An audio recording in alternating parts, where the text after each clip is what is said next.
talk with Gabby. How you doing, Gabby? It's the Beansies. Okay, I think that's all the same, which is a shame because I wish they were. I wish it was more like dialogue based, like the previous game. I don't exactly remember what my goal is. Oh, this alley is where Jessica's the speakeasy was. You weave between various trash cans and piles of uncanned trash until you reach a serious-looking door. A little panel slides open near the top of the door and narrowed eyes regard you through it. Password. I believe it was Fiddlesticks? Okay, come on in, but you better not be a pro-y. I don't even know what a pro-y is. Okay. It's all the berries. This guy loves hitting those spoons together. A milky-eyed sot. He turns his head in towards you, and he smiles. Let's buy him a drink, because why not? You buy him a drink. After a few moments and a few sips, he clears his throat and speaks. In joyful places, joyful hearts beat beneath the floorboards. Okay.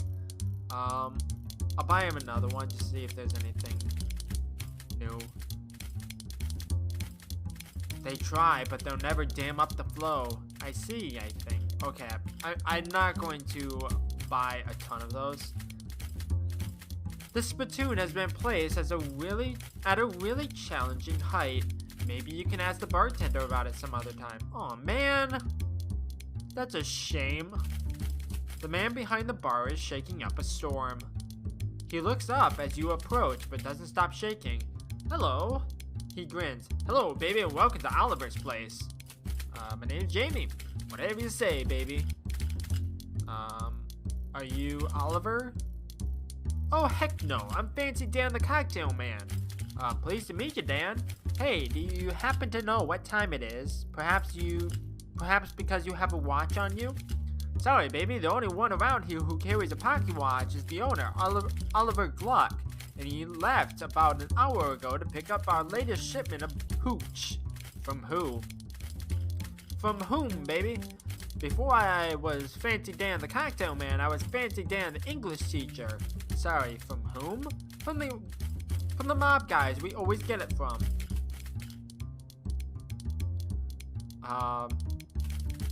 When's is the hooch coming? Fancy Dan smiles. The old refrigerator factory. I see. How do I get there? Dan grabs a cocktail napkin and hands it to you. Thanks? Wrong napkin. Here. He takes that napkin back and grabs a different one with a couple of icons scrawled on it. Take the napkin. As you take the napkin, Dan points at one of the icons on it. We're here behind Murray's store on Plunkett Street, so if you go out of the alley, then head straight for the edge of the napkin, you can't miss the factory. Okay, I got a map to Plunkett Street and Fridge Factory. You now have a map of the area. You can open it by clicking the map icon in the top right or by hitting M. Thanks, Dan. Don't mention it, baby. Want a drink for the road? First one's on the house. Sure. What do you have to drink around here? Beer. Okay. Excellent choice. Keep things simple. Bottoms up. You drink the beer. You've had better beer, but you've definitely had worse beer. Okay, got beer buzz. Okay. I don't know what that does for me. Oh, plus 5 to maximum HP. I'll take that. This guy doesn't care about anything except the baseline. This guy loves hitting those spoons together. This lady seems to be dancing to a different song than the other people. This guy has been infected with Charleston fever. These people are obviously on a first date, and you shouldn't bother them. This lady is making ethereal music, with spirit-filled glasses. It's really responsible of this illegal poison dispensary to have a first aid kit. Got gauze pad and activated charcoal briquette. The player piano trills a tune. The door here. It won't budge. Must be barred shut from the other side. Can I ask about the spittoon? No. Don't bother him. He's bouncing. Okay. Okay, so I have a map to Plunkett Street, so... Wait. In the daylight, it's clear this bank has been closed for some time. The door to the bank is fastened with 3 locks. That is the maximum possible level of security. Look under the welcome mat. Not a bad idea, but if you're gonna lift the welcome mat, you need to know what you're looking for first. A key? Just a key to the bank's front door. As it turns out, the security at this place is inconsistent. The door's locks are modeled on the monstrous mugs of the great hound Cerberus, 3-headed guardian of the underworld's banking sector. Each of the 3 heads has a name: Phylax, Methapon, and Sneaky Pete. Is that Pete from the first game? And a keyhole deep in its maw. This is Sneaky Pete. That's strange. The key turns over and over in the lock, but nothing happens. Something sneaky about this Pete, alright. Okay, let's try Phylax. The head of Phylax lets the key inside easily enough, but offers up incredible resistance when you try to turn it. Heracles would have to use up all 12 labors just to get this thing going. God dang it. In 1928, 4 lock systems are still dismissed as unachievable liberal fantasy. God dang it, pressing the wrong button. The key fits in the hole alright, but it's a labyrinth in the cylinder. You turn and turn and hear click after click, but nothing results. Okay, so I have to come back to that when my stuff is higher. A bedraggled hobo shuffles up to you with his hat in his hands. Excuse me, mister, don't mean to trouble ya. My name's Willen Nipperus, and I was wondering if you might have any meat you could spare. Just 5 meat for a cup of joe to warm these old bones. Wait, what's in that sack you're holding up? Old bones, like I said. Sure, why not? Sure, here you go. Thank you kindly, mister. You're a real saint, so you are. No problem, bye. Bye? Okay. This toll booth was obviously stolen and dragged here. These folks look like they're here for some serious business, trying to make a deal. Where's Wayne Brady when you need him? Whoa there, buddy, this is a private party, club members only. Yeah, like you said, club members only. What kind of club is it? It's the fraternal order of people who bribed us more than we're earning as gate guards. Fat bun egg? I've never heard of it. How do I join? What are you, thick? I'd have thought it was obvious, pal. You give us meat. How much? 500. Yeah, 500 meat. Clancy, I told you to knock off that repeating business. Am I supposed to come up with that kind of meat? Ha! You could try panhandling with the other bums over in Goldthwaite Park. Where's that? Just north and west of here. You can't miss it. Yeah, you can't miss it. For the love of Mike, Clancy, dry up. Okay, so let's go to Goldthwaite Park then. As you're walking, Gabby strikes up a conversation. So you are new in Ocean City, your first time at it? That's right, yeah. What things have you got of it? Well, to be honest with you, it seems a little run down. Yes, Gabby understands you. It was much nicer before an economy happened. Lots of people, very excitement. Oh, have you seen the boardwalk yet? It's like a cat wearing pajamas. What? It has games there and a future teller. Well, that does sound like, cat wearing pajamas. I'll come back to it. What do you have to say? Debbie has readiness for an action. Okay, I'm not gonna send her to the speakeasy just yet. The park groundskeeper is inspecting a clipboard with the panicked paralysis of someone who has so much work to do that he can't do any of it. Hi there, is something wrong? Huh? Oh, sorry fella, I don't want to seem rude, but I'm much too busy to chat. I'm stuck running this place by myself, and there's about a million things to do. Well, I could use a little extra pocket of meat. How about I help out? That would be great, except that new city regulations disallow hiring random part-timers. Since this is a municipal park, only official government contractors are allowed to work here. There's a law against side quests? Why? Just to be a thorn in my side as far as I can tell. It's not like any of these tasks are dangerous or anything. You got kind of a cagey look on your face when you said that. Okay, well, 2 of them are dangerous. That isn't even half. And I submitted a request for help weeks ago and still haven't heard anything back. Well, you're in luck. I just happen to be an official government contractor. That'd be terrific, but I am going to need to see some proof of that. I through my teeth. What, you don't believe me? I'm hurt. I'll have you know I was recruited by Mr. Johnson himself. Who? Johnson from Parks and Rec? Jeez, man, don't you know your own department? He'd be outright dismayed to hear. Oh, that Johnson. No, that's fine. No problems here. Great, what do you need me to do? Well, that depends. What kind of contractor are you? I'm, security guard. A security guard? That's awfully humble for a police officer. What? I mean, since the municipal police force was entirely replaced with contractors, you might as well call yourself a cop, right? All the rest of them do. But anyway, that's neither here nor there. There's a hobo that's been hanging out by the park fountain. I'd like you to, move him along. Is he causing trouble? No, not as such. Everyone likes him, but busking in the park is against city ordinance, and rules are rules, you know. The groundskeeper unlocks the maintenance shed behind him. Can't promise there's anything you'll need in there, but feel free to borrow whatever strikes your fancy. Well, alright. Okay, I'll go in there in a second. It's a muck-drenched statue. I'm probably gonna be able to clean those if I'm gonna be able to do all those side quests. Unless that was a one-time thing. Okay, so this is a grime spatter. Oh, never mind. I was gonna say, are these all different? But no, they're random base things. Okay. Park maintenance logs. They wouldn't be interesting even if you weren't just pretending to work here.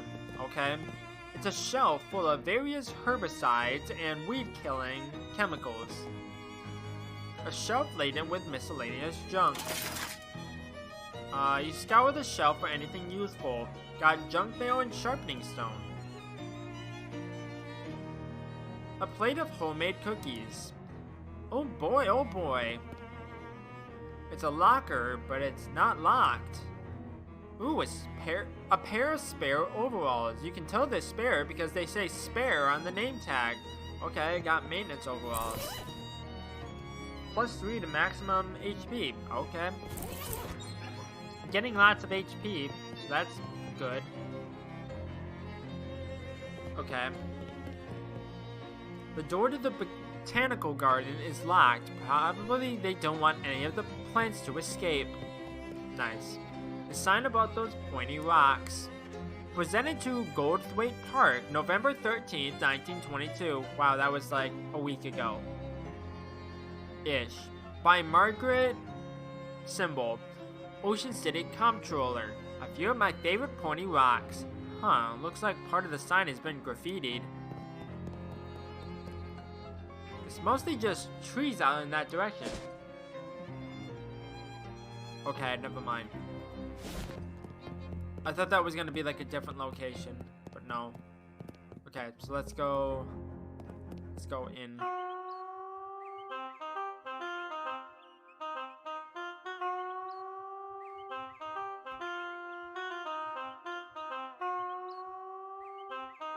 It's a jam.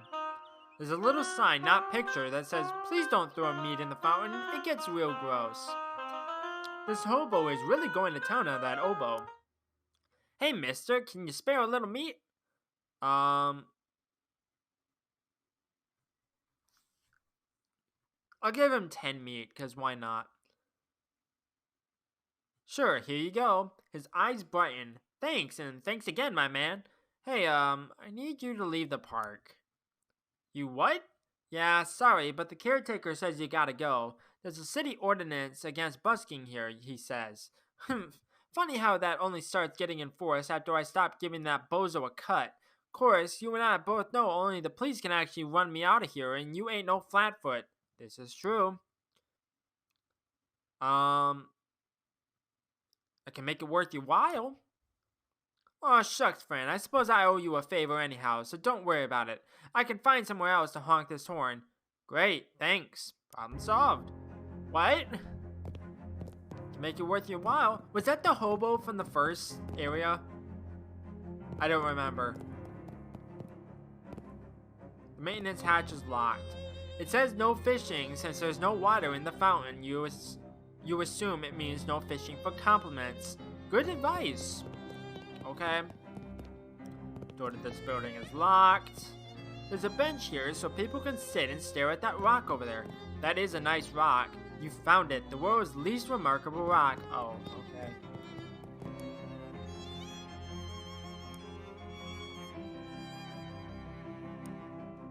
Oh, I actually didn't mean to do that. I thought that was going to send her to a different location, but apparently not. Okay. That actually scared me.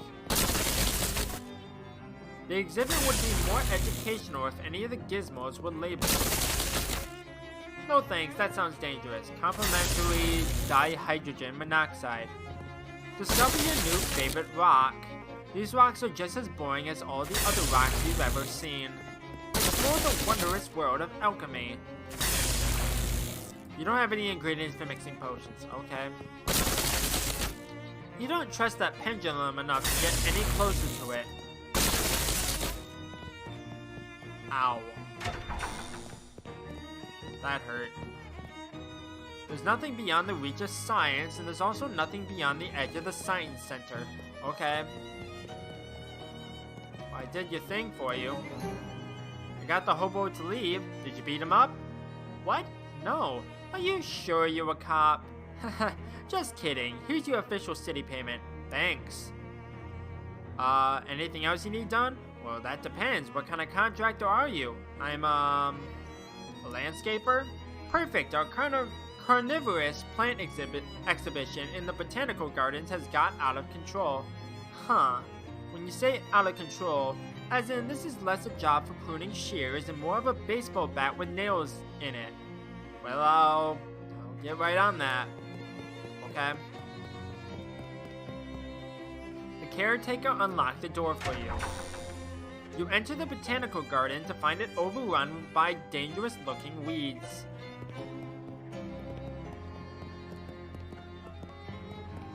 I might need to go get Gabby for this. Wow, those plants do not look like they belong here.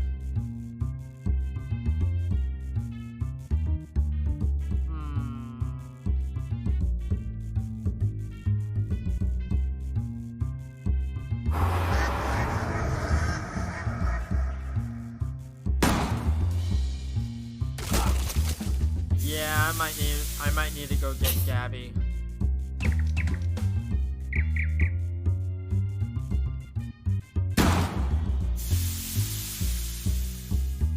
Yeah, I need to go get Gabby because Byron just flew away on me.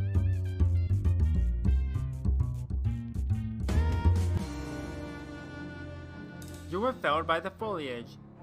You wait a few minutes for your wounds to scab over. Got an effect covered with scabs. You know, you've got enough XP to buy a skill and make your character more powerful. Would you like to go to the character sheet and take a look? Sure. Wait, do I have enough? Oh, I thought they would light up if I had enough, but okay. I'm gonna get this. Buy rhythm in your blood? And lots of extra blood for the rhythm to dance around it. Yes. What does the, thing do? +3 to maximum HP. Okay, I'm gonna go get Gabby. So I need to go back to Plunkett Street. A thin, nervous-looking man in a suit stops you. Ah, excuse me, sir. Do you fear for your safety in this dangerous city full of hoodlums and criminals? Well, I didn't. I ain't afraid of anything, least of all death. Overconfidence can be a real killer, sir. Fortunately, I have something here that can justify it. Oh, I see. Okay, what are you selling? He holds up a small case and opens it, displaying a selection of the tiniest pistols you've ever seen. Derringers! With one of these up your sleeve, in your sock, or wherever you can think to hide it, personal self-defense is right at your fingertips. Huh. Are concealed pistols legal in this state? What? Probably. Sure. No thanks, I'm good. Alright, well, if you get murdered, don't come crying to me. Unless it's to buy a Derringer. Or Derringer. I don't know how to pronounce that. Okay, I need to get Gabby.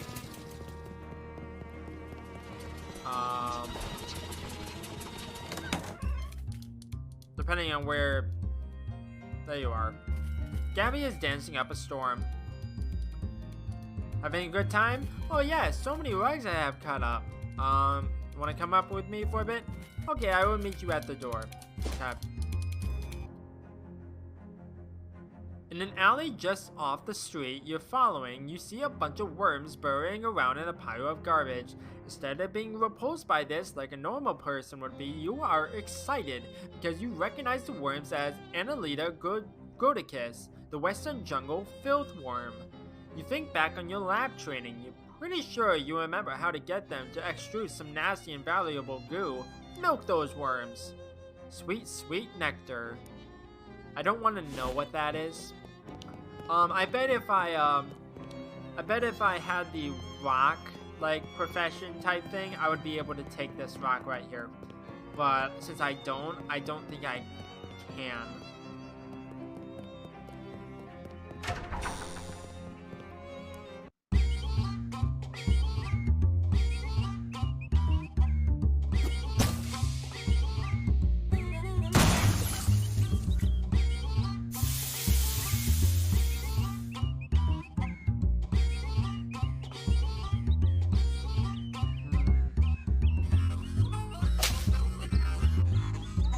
6 damage? What the hell?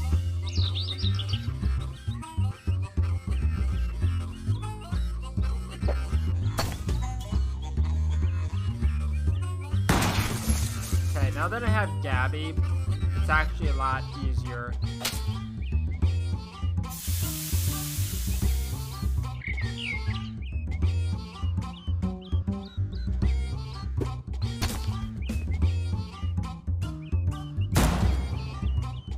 There we go. You have successfully weeded the botanical garden. Cool. Wetlands Nasty Bramble, donated by a patron with no regard for the safety of the staff.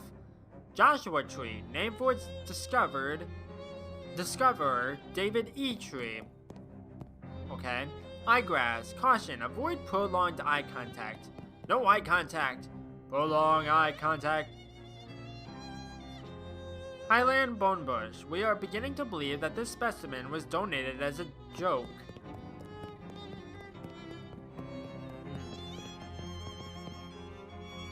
Plain sword leaf. There's a really sharp stalk of it that you could probably take if you were careful. Well, at 3 Moxie, you definitely harvest the dangerous leaf. I got an item. Sword leaf, leaf sword. Okay.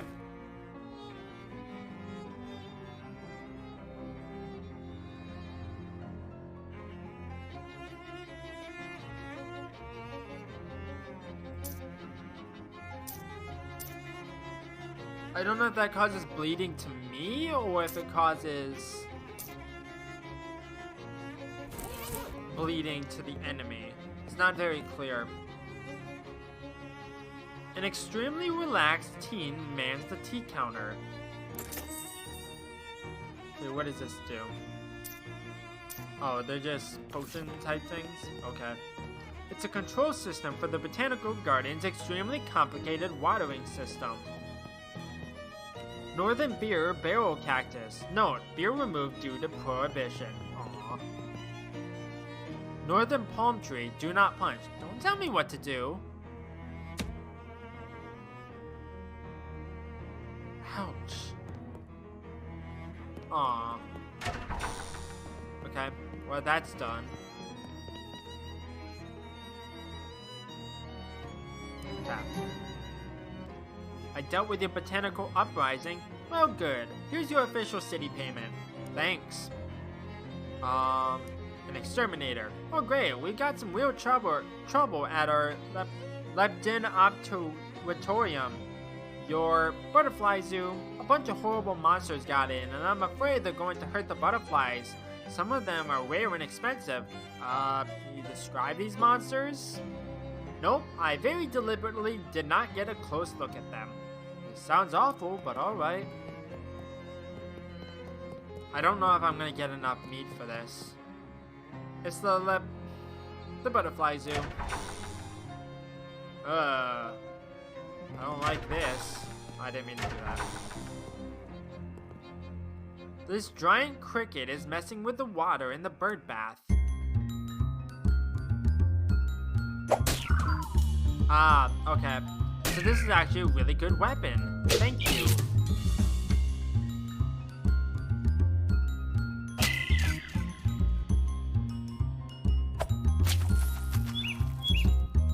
Ha! You thought.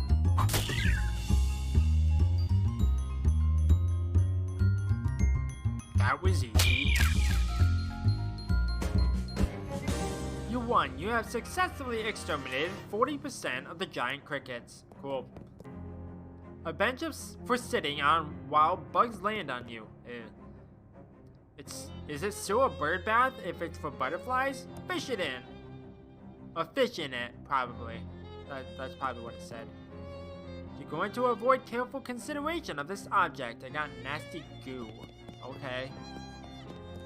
This must be where the butterflies sleep and dream that they are Zongzu?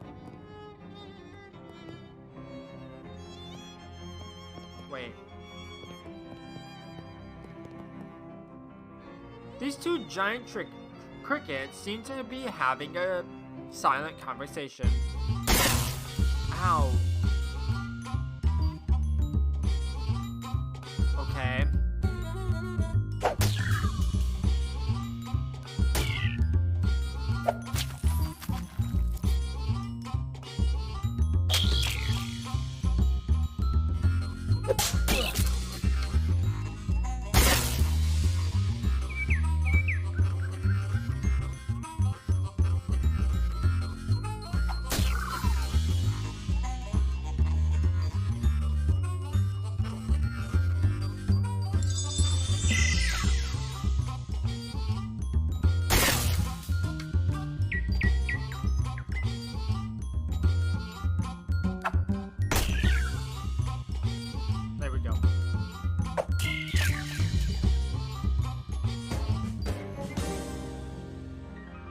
You've exterminated the last of the giant crickets. Byron grows stronger. Okay, cool. Wait, nothing about this? Okay. Yeah, I don't know if I'm gonna be able to get enough meat for that. The maintenance hatch is locked. Yeah, I think I've already read that. Okay. I got rid of the gross monsters in the butterfly zoo or whatever. Did you know they were actually giant? I don't want to know what they were, thanks. I like to sleep at night. Here's your official city payment. Okay. A plumber. Well, that's plumb convenient. I'm very lonely. Our fountain stopped running because it requires a real specific water pressure, and the pressure we get in from the municipal water supply has gotten unreliable lately, so I need someone to go down and adjust it. I'll unlock the manhole for you. Okay.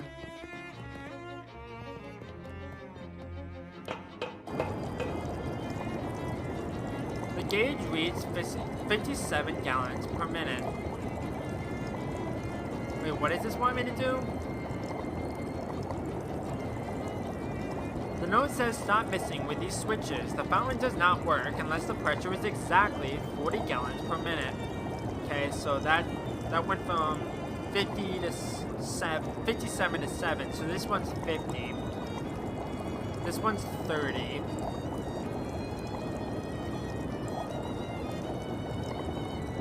This one's 15.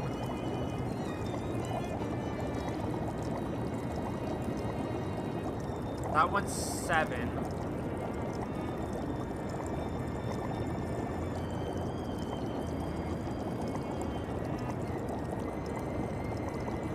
You got the correct pressure dialed in. No sense in messing with the switches any further.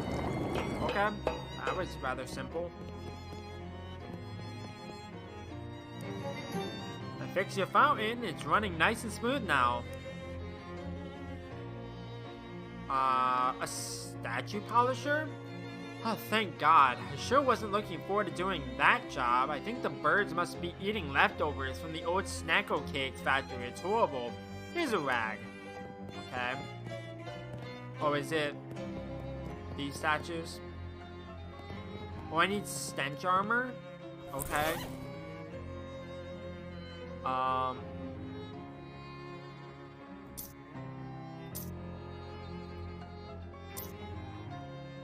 it wouldn't be weapons. Pants? No. Shoes? No. Accessories? Hot armor. Unless there was something with this. No. Okay. Well, I can't actually do anything with this unless I have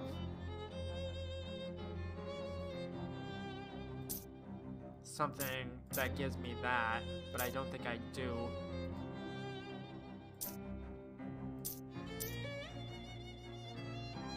Oh, there we go. Cheap cologne. You spray the entire bottle of cologne all over yourself. Could smell worse. Okay. There we go. Now you can get a good look at it. It's a statue of Corinthia Beckenbosel.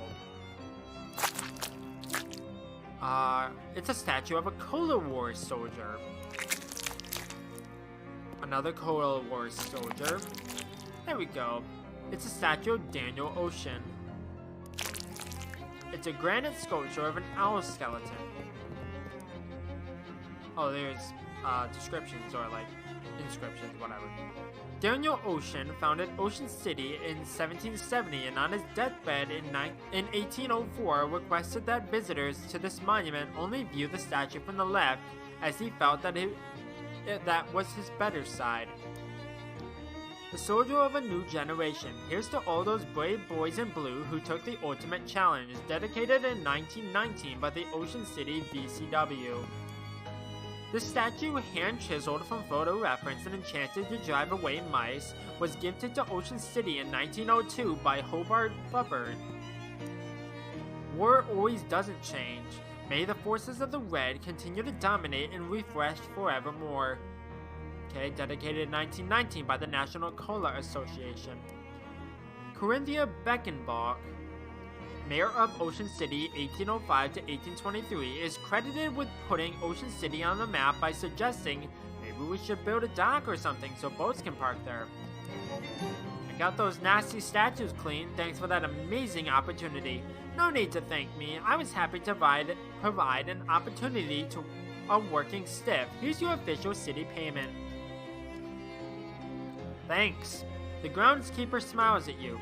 Thanks for all the help. Goldthwaite Park's looking ship-shape thanks to you. Here, take this for your trouble. It's been in the lost and found for years. If whoever lost it was gonna find it, they'd have found it by now. Oh, it was nothing. Got a friendship rig. Okay.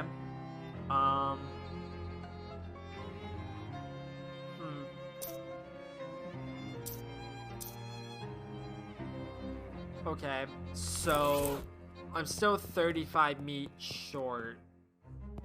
I should have had the 20% meat gains equipped, but oh well. Okay, let's go to the boardwalk. On your way to where you're going, you happen to notice a guy across the street. In particular, you notice that he's sitting on top of a mailbox. He notices you too and extends his hand towards you for a handshake. You call out across the traffic. Hi, you realize that I'm about 30 feet away, right? Yeah, but I can't leave the mailbox. Sometimes I regret my curious nature, but I guess I'll ask anyway. Why can't you leave the mailbox? Come on over and I'll tell you. Okay, mailbox. Yeah, we'll knock on that in a second. There's a mailbox here with a guy sitting on top of it. The guy reaches down from his purse to shake your hand. Hi, I'm Marvin. Hi, Marvin. What are you doing up there? A stunt? A stunt? It doesn't seem particularly stunty. You're just sitting there. Yeah, but I've been sitting here for... He looks at his watch. 7 months, 15 days, 9 hours, and 41 minutes. Why? Why? It's a stunt. Okay, but are you protesting something or trying to attract attention to some kind of cause? Nope. Do you have money riding on this? Is it for a bet or a contest? Nope. I feel like you don't really get the concept of a stunt. I guess not. Say, would you mind helping me out with something? Sure, what's up? I've mainly been eating snackle cakes while I've been up here and I'm out. Can you go grab some for me? Snackle cakes? Are you serious? I'll admit, they're an acquired taste. I guess nobody other than you wanted to acquire the taste of the powdered milk mixed with sawdust with the nails still in it, because Snackle Mills went out of business years ago. Yeah, but the shelf life on those things is incredible. It's what makes them so good for stunt rations. I got my supply from Haram's grocery down the street. Could you go pick me up some more? Oh yeah, okay, I'll be right back.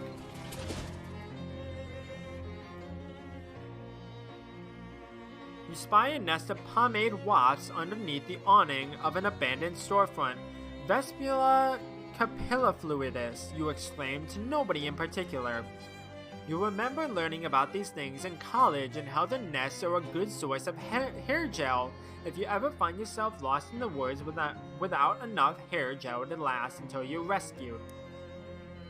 You carefully wring a quantity of gel out of the nest without disturbing the wasps.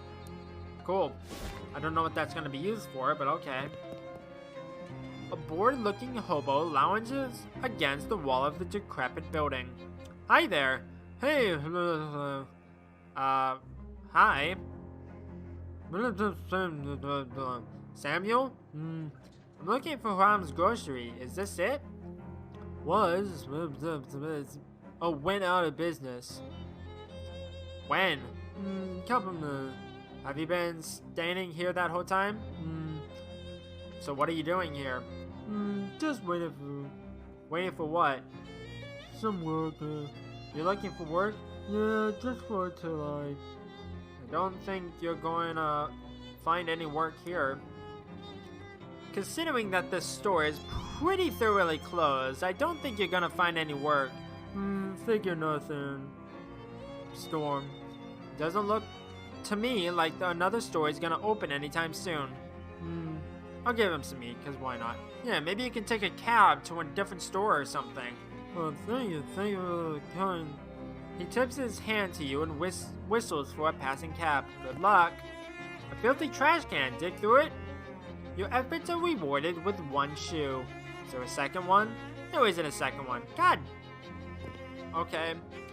The door is not excited about the idea of you going through it. But too bad. Your crowbar makes short work of the boards. Okay. Oh, it is I was gonna say, it's very dark in here.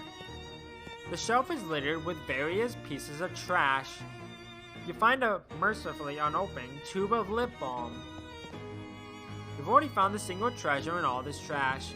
But one man's trash is another man's treasure. Even mice would be disappointed with the shelf.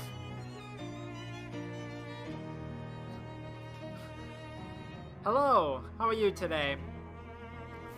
Put that single shoe on if I can. The other one must have gotten lost in the shoe shine stand. Saves you the trouble of using both feet for walk. Okay. Oh, I didn't even realize I didn't have shoes on. Nice. Okay. An empty shelf. Unless... No, it's empty. Unless... No, it's definitely empty. But wait! Listen, it's empty, I promise. Is this the new spittoon? Oh wait, what's this? What? What? Haha, just kidding. There's nothing. Boo! Can't do that to me, game. The shelf is so empty it doesn't even have a shelf. Wow. The only thing left on the shelf is a pair of rusty tongs. You grab the tongs, wishing you had a different pair of tongs to do it with. Barbecue tongs. What's that do?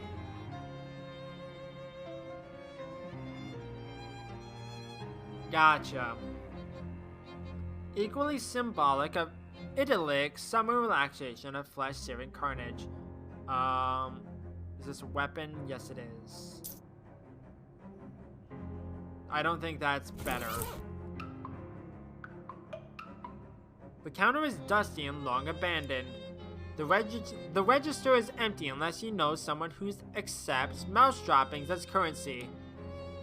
You find an old invoice for a shipment from the Snackle Mills factory, which is marked as never having arrived. The factory's address is listed. Okay.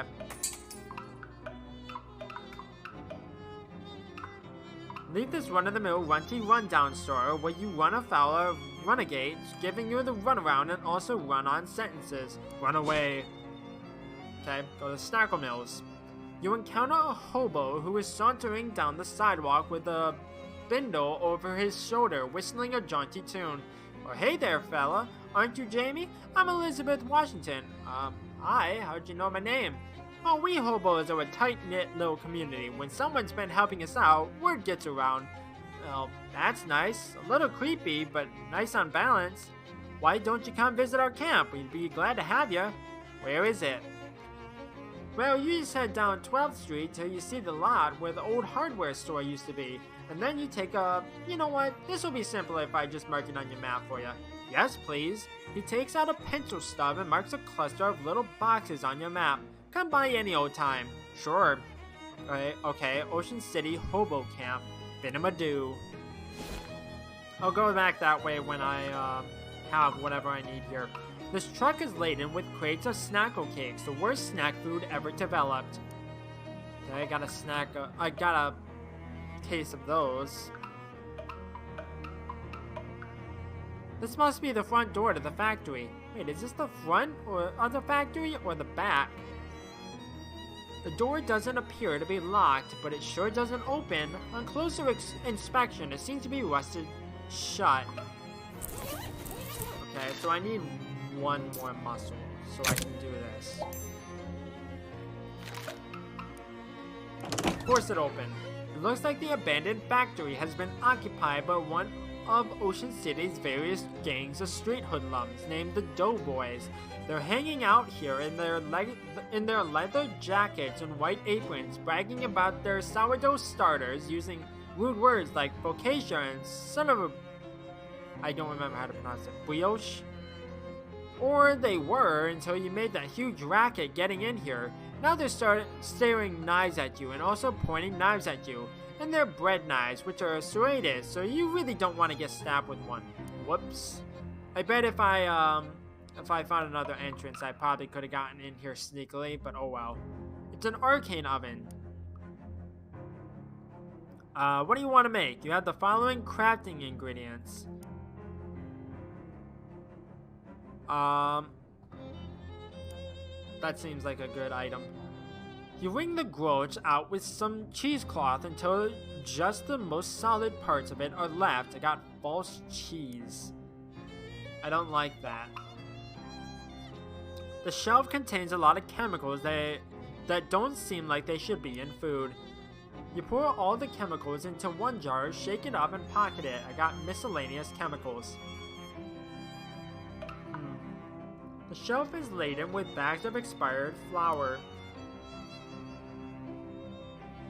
It is.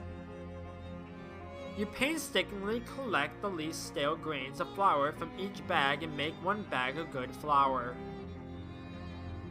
Okay. Oh, okay. I can make braggadocious pie. Okay. You make the best pie the world has ever seen. Just ask you. And you're all out of cooking ingredients. Okay. I don't remember what the last thing I ate. I don't think it says either. Wait, have I eaten anything? I don't remember. You eat the pie, and let me tell you, you do a freaking amazing job of it. Nobody has ever eaten a pie as well as you just ate that pie. Just astonishing. Bravo. I am the best. Yeah, I just want to make sure. Okay, so I haven't eaten anything yet. The doughboys are clearly less aggressive than other street gangs in that they're glaring at you and muttering angrily to each other instead of already having attacked you. However, it's also clear that you aren't getting past them without a fight. Okay, give me 1 second. I just want to make sure that there's no other entrance. Empty vegetable oil drums. Okay, the crate is full of baking soda. The tarp is there to keep vinegar from getting into it.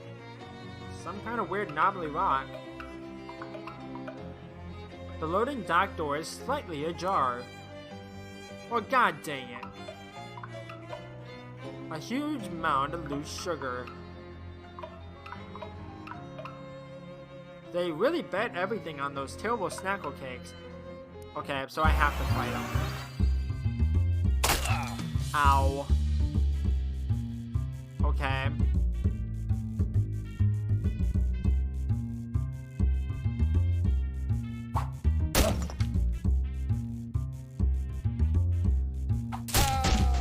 I don't know who the strongest one here is.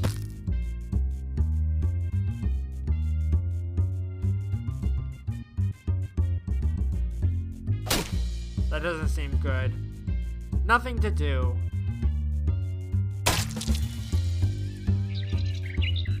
+4 mysticality, really?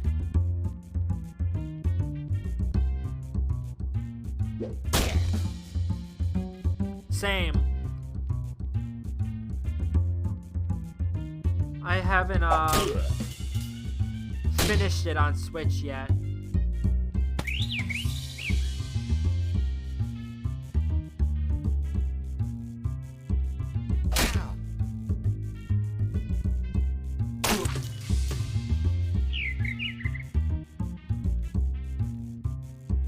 I need to heal really badly. Nothing to do. Okay.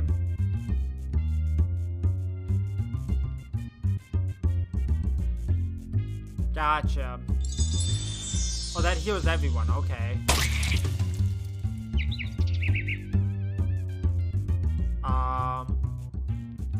This.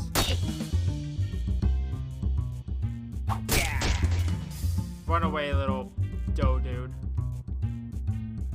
Stretchel the doughberry. Okay, I'll just heal. I don't need to fight that guy.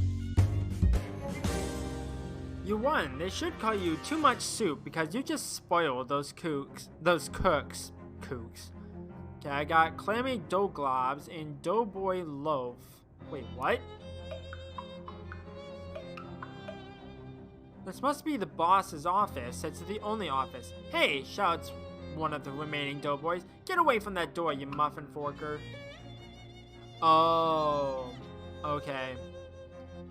It's a little strange that this group of doughboys didn't immediately attack you when you were roughing up the other group of them. Maybe they don't like each other very much. Okay. Ow. That hurt. Hey Ron, hey Billy. That hurt. Okay.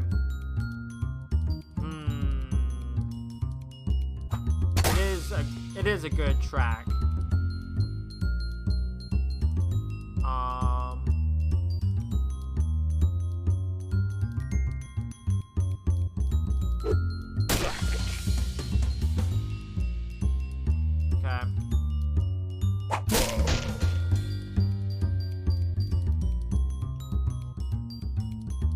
Heal everyone.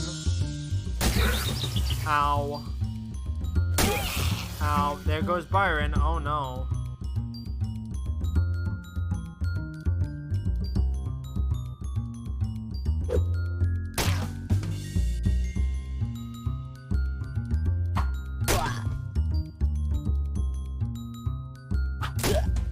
No, I have others. I just haven't equipped any other ones.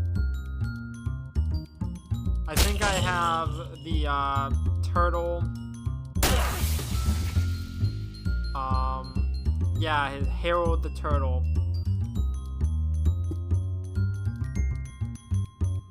I don't remember if I have any other ones though. No, his name already came, like he's already named Harold even when you pick him up.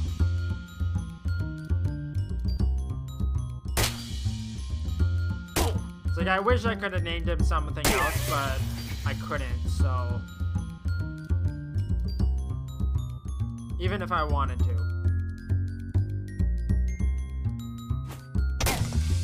There we go. Simple enough, except Byron had to run away.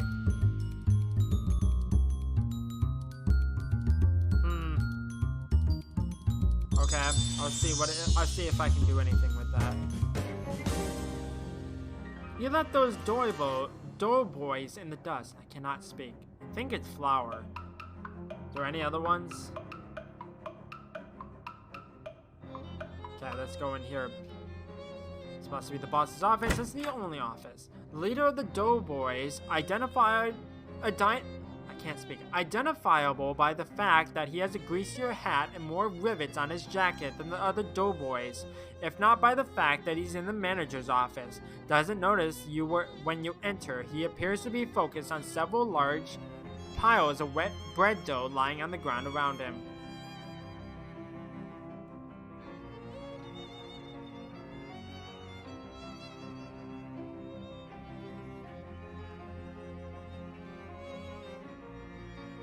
Gotcha. I'll see if I can rename it. Oh, I don't like that. If you were interested in the history of the Ocean City baking industry, the shelf of receipts would be a treasure trove. You are not. The boss doughboy has not taken notice of you yet, but he's probably not so dense that you can get any closer to him before he does. What the? Who the hell are you? Hi there, I'm Jamie. And you are? He scowls angrily, trying to decide between yelling at you to get out or bragging about himself. I'm Ross Joeman Ciabatta, the best baker in the city. Nice to meet. Now get out. No. What are you doing with all these piles of dough? Not that it's any business of yours, but I'm perfecting my recipe for bread golems. Soon I'm gonna be running this town. Oh yeah? You and what army? Me and in an army of bread golems. Were you not listening? I probably shouldn't let you get away with this. You'll be lucky to get away with all your arms and legs. Rise, my minions, rise! He waves his arms wildly, and the bread dough around him congeals into two large bread golems. Uh-oh. Oh, okay. I thought it was gonna be more like doughy. Okay.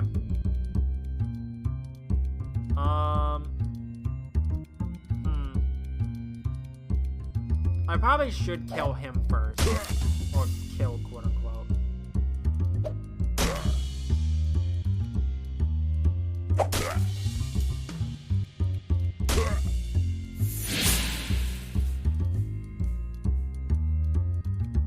Wow, one shot? Really?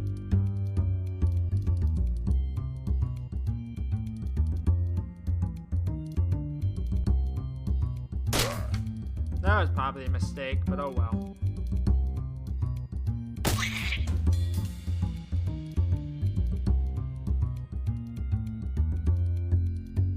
Do that.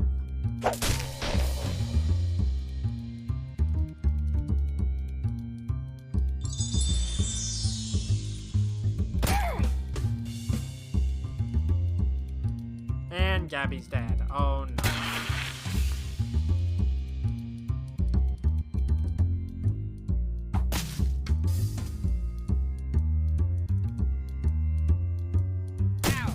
Luckily, I have a lot of health, so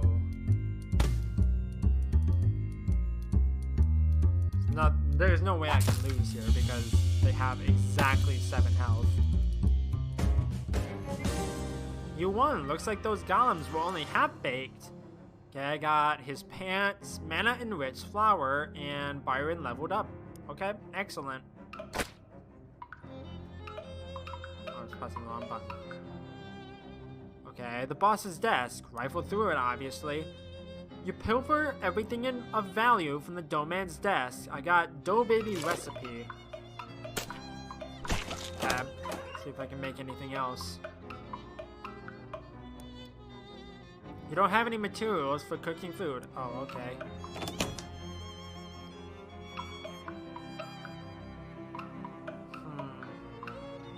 Okay, so I have the thing, so I'm gonna head back to Marvin. You hear a buzzing noise, which you trace to a small swarm of very large mosquitoes drifting lazily around a sewer grate. They can barely stay aloft, they're so inflated with stolen human blood. Dang, the city is really dropping the ball on their public health measures. Do City Hall's job for it. You do some freelance extermination work and pay yourself with a bunch of blood cells you scrape off the bottom of your shoe after you're done. Okay, I got Hematic Ichor. I have your stuff. Any luck getting those snackle cakes? I'm really jonesing for whatever it is they use for frosting. Yeah, I finally found some. Here you go. Thanks a million. Here, take some meat for the cakes and I'll also give you some sitting tips. Okay, I got 100 meat, 10 XP, and an expert sitter. Cool. Thanks, Marvin. See you around. Through random stranger's door. Who's there? Okay, I'm probably gonna need a name for that. There's gotta be one door that, they recognize me. Aw. Okay. Let's see if I can... No, I don't think I can rename it. Oh well. Okay, so now I have enough for that, but I'm gonna go to the hobo camp first.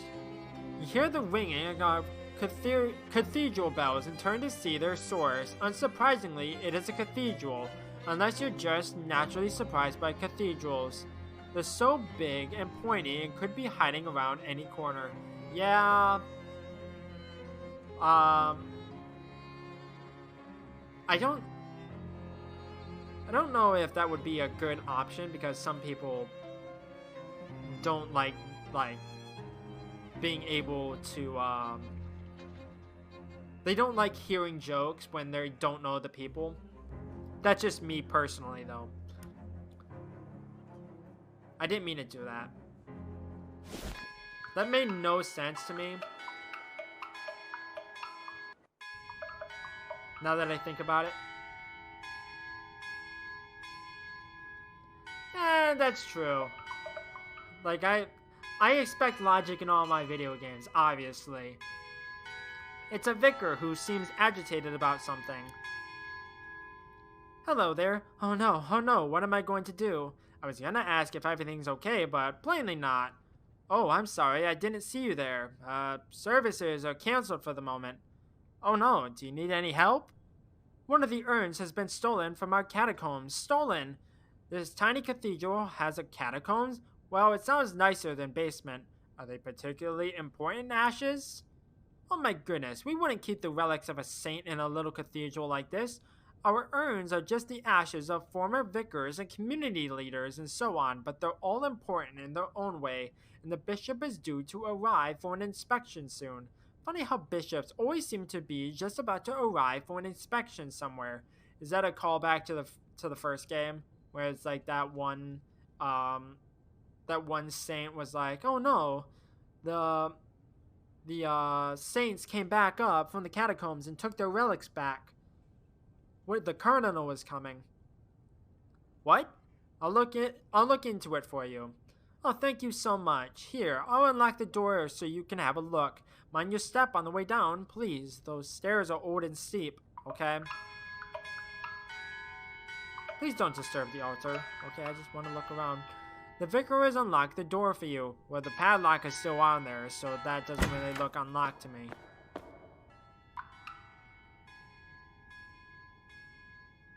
Yeah, true. There's one candle left unlit. Okay. God dang it. Didn't mean to do that. Okay, I got spare urns. It's a big crate full of identical empty burial urns. Must be spares. God dang it. Stop it. It's the guest book. The last 3 visitors were Donk Hufferby visiting from Saskatoon. Well, that seems like a dead end, and they sure have some weird names up in Canada. That place doesn't exist. Charles Wallace, 111 Plunkett Street. Huh, that's the address of the antique store. You'll have to ask Charles about that next time you see him. And Cactus Augustus Dirts, 23 Kerwin Avenue. This one might be worth following up on. Okay, I got the location to his house.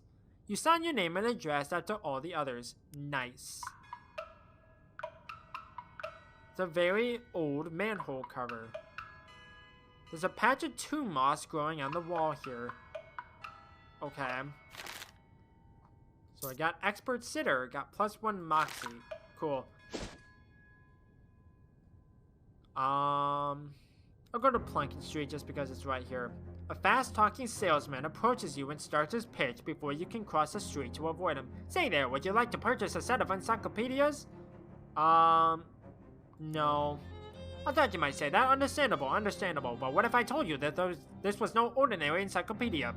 Do you think that's something you're likely to tell me? So likely as to be certain, step a little closer, would you? No thanks. You stand your ground and he waits a few seconds and then takes a step towards you.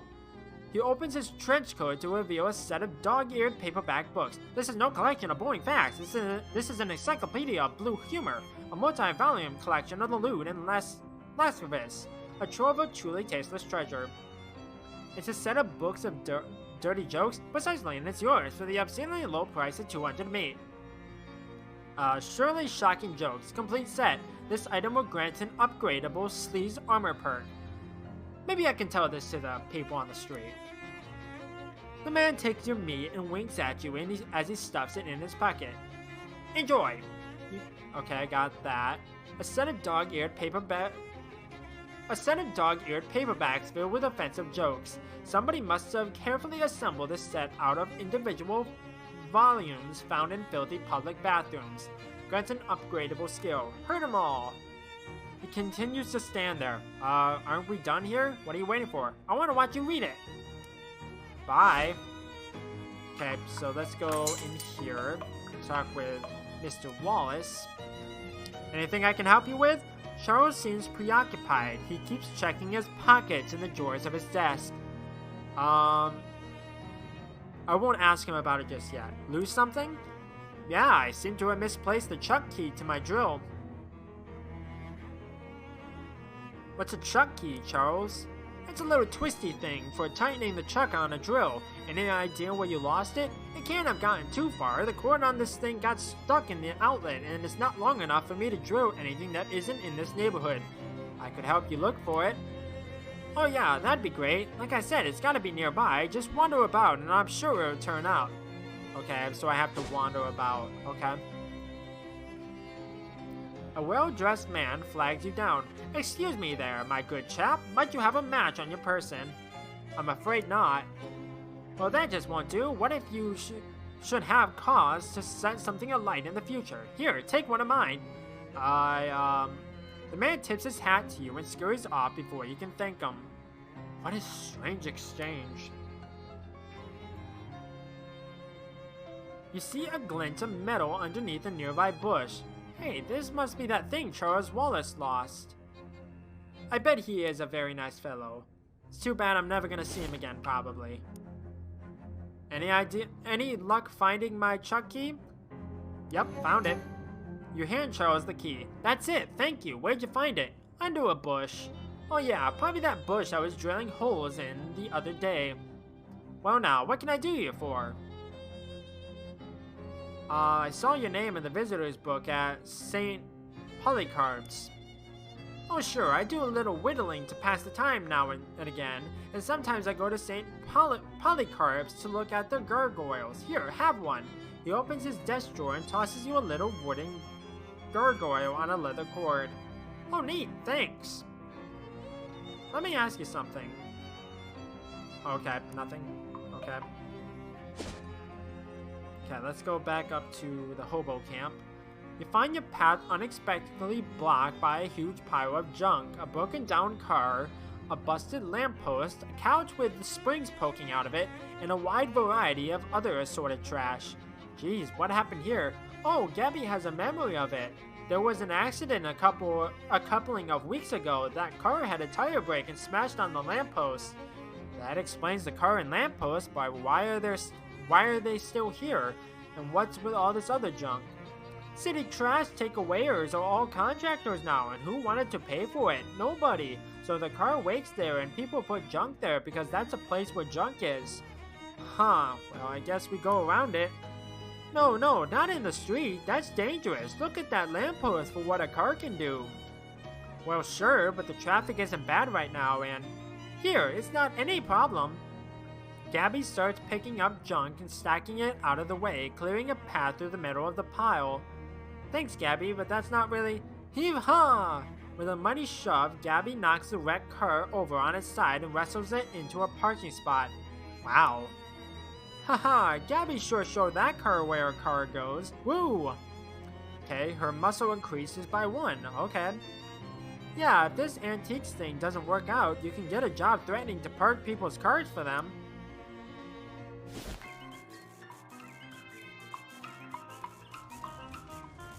Oh, is this the hobo dude? It's that hobo from the park. Really? How did that not click for me? Well, hey there, friend. How's life treating ya? Oh, I'm doing alright. Say, I never got your name. Oh, I'm Obi. Pleased to meet ya. Likewise, Obi. How's the camp? Well, it's fine, but most of the fellas here have got all kinds of stories about their travels, and it occurs to me that maybe I ain't done enough of that. Feeling a wanderlust? Well, now, maybe I wouldn't put it quite that strong. I'd say a wonder-thirst. You want to tag along with me? My weird new job investigating spooky antiques seemed to involve a fair amount of travel. Well, now, you're a pretty cool cat, and then that does sound interesting. Alright, I'm in. Okay, I got a new companion. Are we heading out now, or do you want me to wait for you someplace? Now's a good time as any. Hey Gabby, mind waiting for me at Oliver's place? Oh, I get it. Okay, you have it.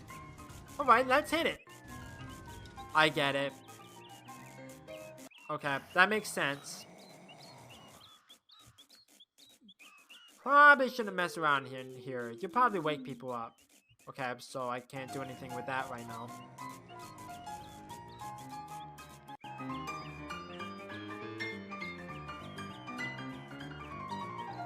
This guy's really jazzing up the place. He's really finger-wagging. Hi there. Howdy, they call me 52 Teeth Thompson, or just 52 for short. Huh, is that because of the 52 white keys on the piano? Nope. Okay. Wow, it's lucky that they happened to find a piano for the camp. Oh, I brought this baby with me. On foot? How? Well, it took a few trips. Did you, take it apart and put it back together? Okay. Due to supply chain difficulties, the grub car is currently Bayog. Condiments are still available to camp residents. Oh, buy your own grub? Is that what that is? I'm not sure. There are ample condiments, but you don't feel right taking any. Okay?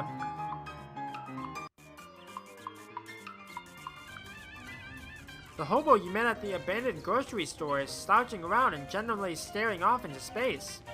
Hi there, Samuel. How's it going? Doing fine, thanks. Were you able to find any work?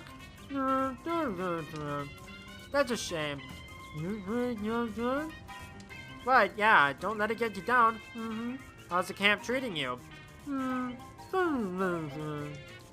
Yeah, it seems nice. Everyone's real friendly. That's great. Community's real important. Oh yeah. Definitely better than sitting on an abandoned street corner for months at a stretch. I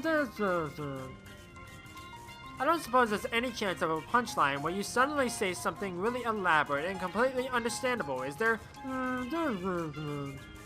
Yeah, just checking. Okay, see you later. It's Gus, the guy you met in the rain when you arrived at Plunkett Street. Hello, Gus. Why, hello there. Jamie, I believe it was. That's right. Always a pleasure to have another run-in with a friendly acquaintance. It's nice that the rain cleared up. It is nice. I do enjoy the rain, but I also enjoy dry clothing. So you're the kind of guy that's comfortable in any sort of weather, eh? Yes, I do my best. Can't stop a rain cloud by crying, after all. And in fact, when you get right down to it, pretty much anything that happens to a person can be considered weather of a sort. Huh, that's real philosophical. Old Gus says if you can find the pleasure in any circumstance, then you'll never be a sufferer of misfortune. Gosh. Okay. Cryptography. Well, you haven't seen one of these in ages, whatever it is. I like how it's to the music. It's really good. The one thing these notebooks have in common is that you do not understand any of them. Okay. A bewildering array of partially redacted nonsense. You don't even understand the titles of these books, much less their contents. Well, get good. This device seems to have music coming out of it. Okay. A hobo is flipping through a worn book, occasionally stopping to check the strange machine next to him and pencils some notes in the margins. Hi there. Oh, hello. You must be new here. I don't think I've seen you around. Yeah, my name's Jamie. Pleased to meet you. I'm Letters McCabe. Is there anything I can assist you with? Why do they call you Letters? I'm an expert in microcryptography, aka hobo code. Are you familiar with it? No. What's that? It's a system of pictographic elements that can be written unobtrusively on walls or carved into fence posts, etc. They're traditionally used by hobos to leave messages for other hobos to mark the house where the occupants are charitable, for instance, or to warn of a vicious guard dog. That sort of thing. I'm working on expanding the system for more general communication purposes. That's pretty interesting. Is there anything else I can assist you with? What's that book you're reading? This is a hobo code manual. I can teach you the basics if you like. Sure, that sounds useful. You spend 10 minutes or so going over the basics of hobo code with Letters. He teaches you some of the most common glyphs. If you'd like to know more, just ask any hobos you meet. They're honor-bound to assist new learners. That's the hobo code. Okay, I got hobo literacy. What's with all the stuff in this room? Stuff is a little overbroad of a topic for conversation. Feel free to point out any particular object you want to ask me about, though. I'm always happy to be informative. Okay. So let's look around. You cannot begin to fathom what this contraption is for. What's this machine you're working on? This is an old naval radio encryptionograph from the Cola Wars. I'm trying to modify it to work with hobo code. That sounds hard. Yes, it wasn't designed to handle a pictographic writing system, that's for sure. But if I can get it to work, it should be very secure. Interesting. Okay. Okay, I can't look at that apparently. A ratty old shoebox is slouching in the corner. Hey, Letters, what's in this old shoebox? Old shoes. You're welcome to them. You try to pick up the box, but can barely lift it. Jeez, what kind of shoes are these? Hand-me-down boots. They've been passed from hobo to hobo for generations. Probably about 50 pounds of metal reinforcements on them by now. Wow. Okay, what do those do for me? I think those are probably just, like, for aesthetic things. I don't think they actually have any, like, perks to them. A desktop radio. What's the deal with this? It's a ham radio. What's it for? Listening to stuff about ham? Gotcha. I really want ham. That sounds good right now. What's this contraption? That's just a radio. Oh, right. What are all these books? Manuals for various types of codes and ciphers. Visionary, Beaufort, treatise on several variations of columnar transposition, the classic Mormon German mix-up code, and so on. Interesting. There's a few books on old pictographic language in there too. Fascinating stuff. Well, it's all Greek to me. A bewildering array of partially redacted nonsense. What's with this poster? There were some general-purpose hobo code glyphs I'm working on. There's a bunch of them that are blacked out though.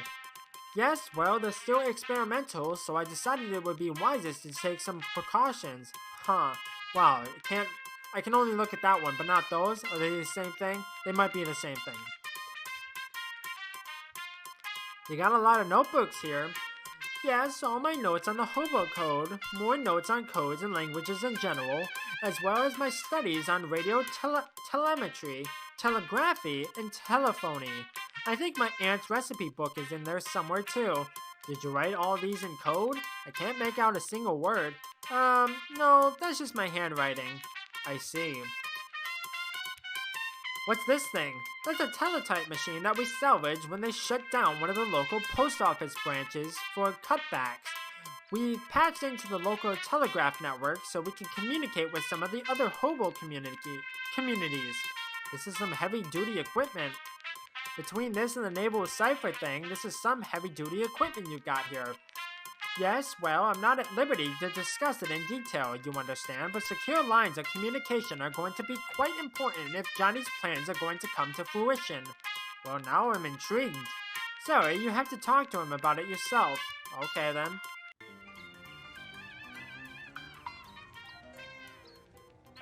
Okay.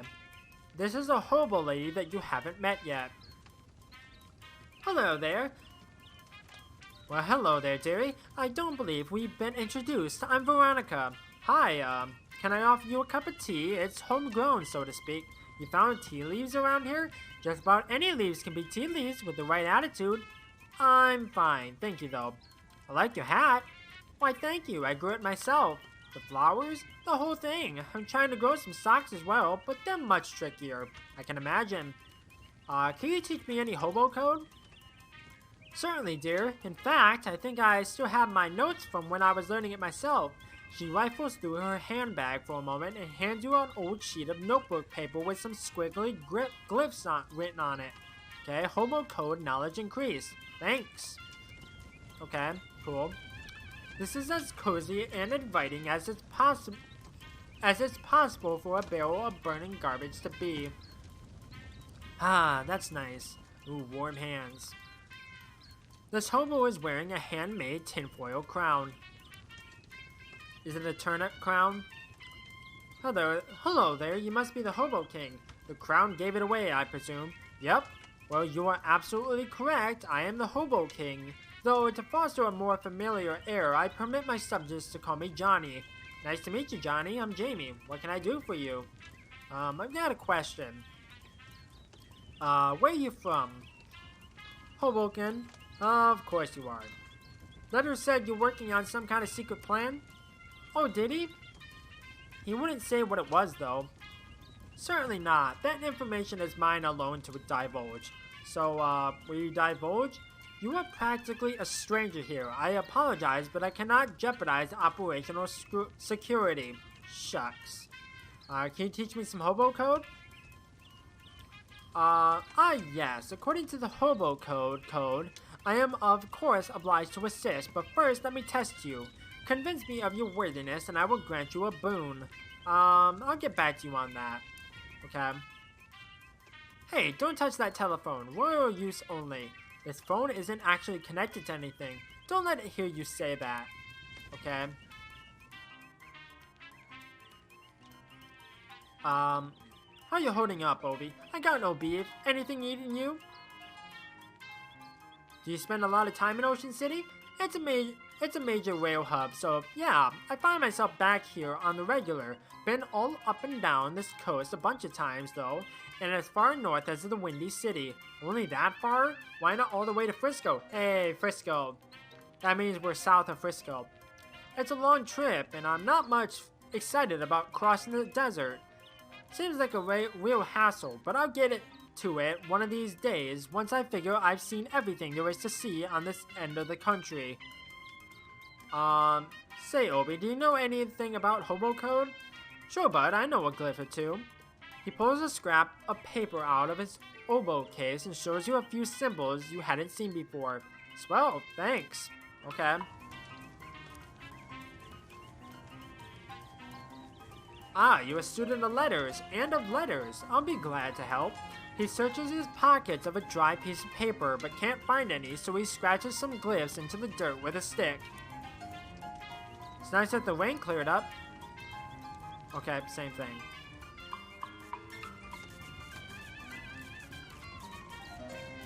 Do you have any hobo codes to share? Sure. He fishes an old store receipt out of his pocket and draws some very small symbols for you to squint at. Thanks.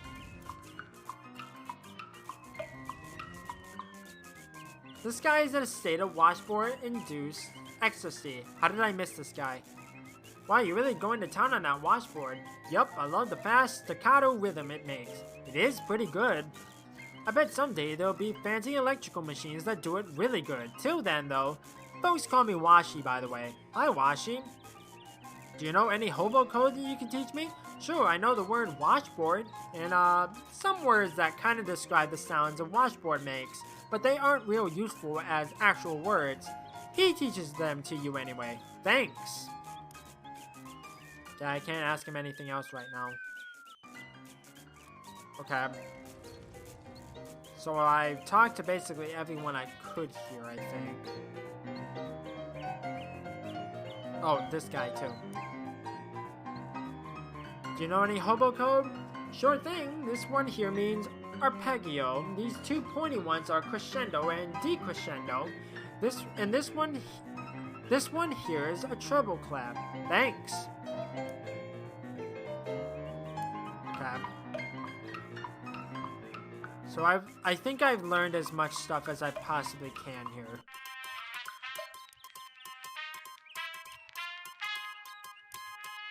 Okay.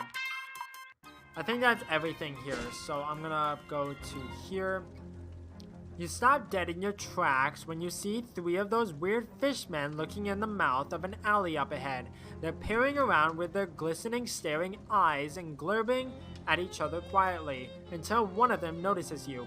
It and its two companions start stalking toward you, making wet growling sounds. Ah, jeez, what even are you guys? Glurb? Well, are you evil invaders, or are you natives that were displaced by urban development, seeking to reclaim what's rightfully yours? The fishermen confer briefly. Evil? Okay, thanks, as long as we're on the same page. Get out of my way. I ain't got time for this malarkey. Get out of my way, chum. You shove past the fishmen, whose slimy hands can't find purchase to grab you and stride away. They global angrily at you, but either they're too startled to make any further issue of it, or they're trying to basically keep a low profile. Either way, you'll make it out of there unscathed, except for the fish slime. Woo! Okay, so there's a bunch of weird looking rocks around here. This rock is steaming. Why do all the rocks in his yard have creepy glyphs painted on them? Are they hobo glyphs? This rock has a date painted on it. 11/10/82. Okay, got it. Probably shouldn't just barge in. What? What is it? I'm from the Municipal Census Bureau. Nobody here but me and these 4 urns. Urns? 5 urns. Go away. While I'm selling these fine leather jackets, don't want any. Buzz off. I'm the milkman. Got your milk. I ain't drink that fat water. Get lost. You won a sweepstakes. Fat chance. Never won nothing. Didn't. Hello? Didn't know sweepstakes know how. Scram. Okay. Amble away? Oh, okay.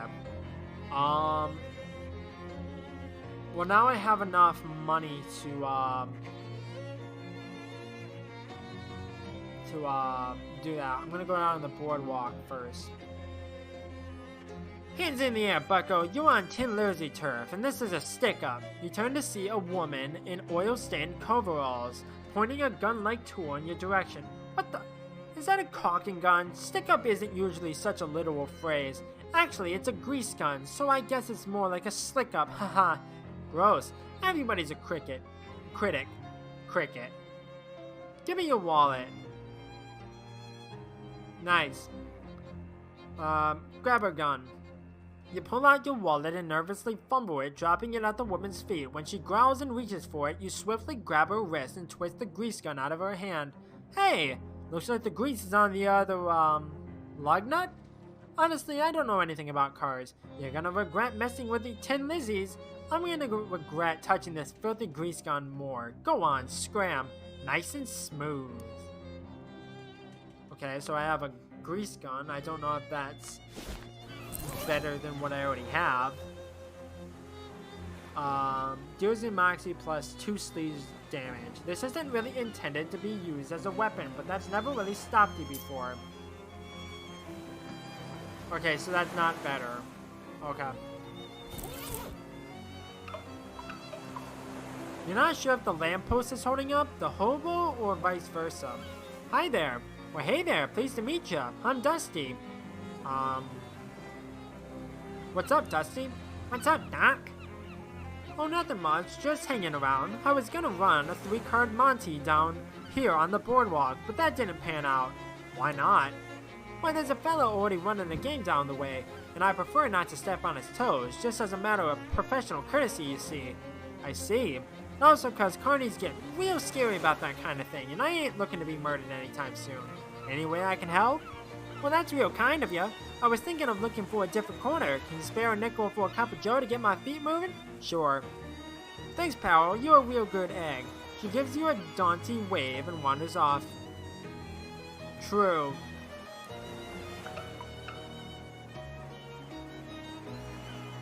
Okay. I don't want to go in there just yet. Or there. Sign on the door says Tony Fiasco, hat photographer. Photographer. A grouchy-looking guy is standing under the shade of this tiny building's eaves. Yeah. Not going over there just yet. He glares at you silently. Okay, let's go into these places first. As you enter, the photographer, who is busily adjusting a complicated-looking camera on a tripod, gestures to a nearby wastebasket without looking around. It is. But I'm trying to see everything I can. If it's more bills, there's my inbox. Hello? You ain't the jumping Jehoshaphat.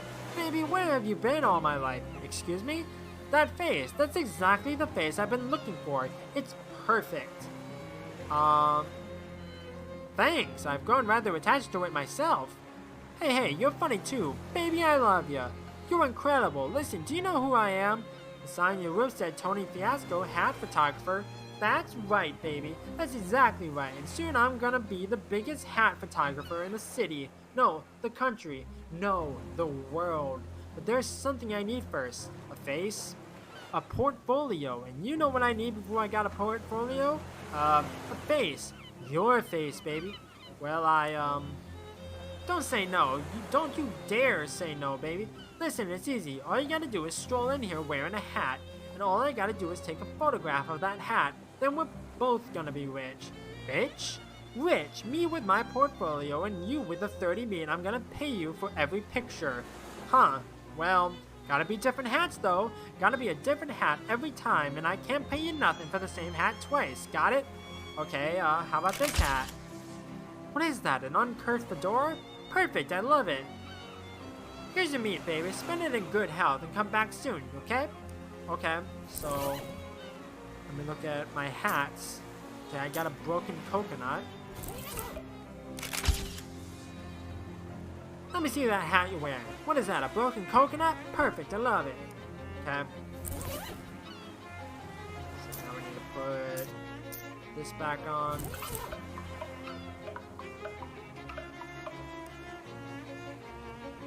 You enter the dimly lit tent to see a teenage girl dressed as an old woman sitting at a velvet draped table. She points to a sign on the wall that says Tarot Readings 50 meat. That's extortionate. 50 meat is a little steep, isn't it? I could buy 7 and 63 out of 64 gallons. Or 63 out of 64 gallons of gas for that much. She stares at you and points to the sign again. Okay, fine. The teen takes her meat and begins. The first card represents your past. She licks her thumb and grabs the top card from the deck. It's the Vicar of Apples. Are you sure? She smiles. This suggests a tragedy in your adolescence. Something to do with water. Water, huh? Like a string of crimble lights. The second card illuminates your present. She pulls a card from the bottom of the deck. This one is the Cardinal of Bones. Is this your first day? She glares at you. This card indicates that you're in a fortune teller's tent. Yes, this is true. The last card tells the future. She licks her thumb and grabs the top card from the deck. The Ocho of, ferns. What does the Ocho of Ferns represent? She raises an eyebrow at you. In your future, I see buildings, big ones and small ones. I see. You spend a few moments thinking about the tarot reading. Okay.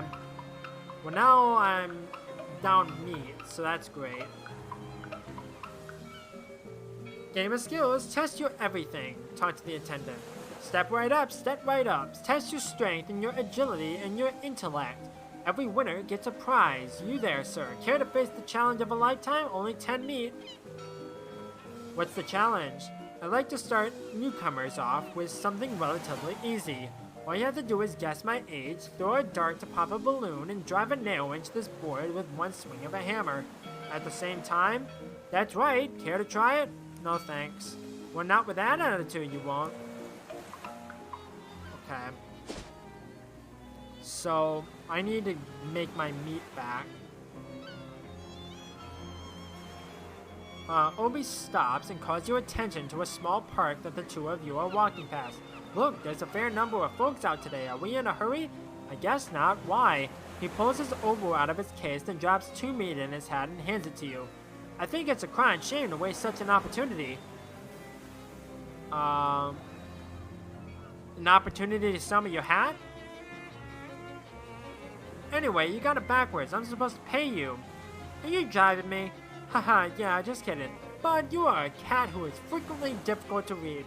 You pass the hat while Obi belts out some tunes, and the two of you split the take afterwards. Okay? As you're walking through Ocean City, you encounter a mailbox that has been tipped over by some vandals. You write the letterbox. It was heavier than it looked, but you're more responsible than you look, too. Okay, what I want to do is I want to see if I can increase the meat gains. Wait, what does this do? +1 mysticality? Okay. Okay, familiars aren't it. Yes.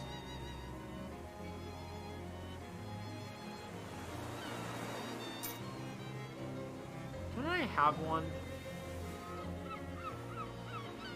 Could have sworn I had one. Unless it's food. I don't think it is though.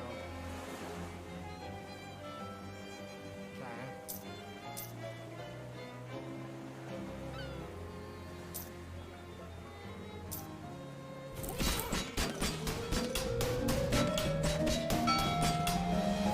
It's a long pier, but you don't want to take an even longer walk off it. Okay. You fish something up. You got an item. 1 wet cigarette. You find an empty bag nearby that you can use to hold any fish you manage to reel in. Nice! You caught a false patola. You toss it in your fish sack. Okay. Okay, got it. Wow, a ring. Looks like it got dropped in there ages ago.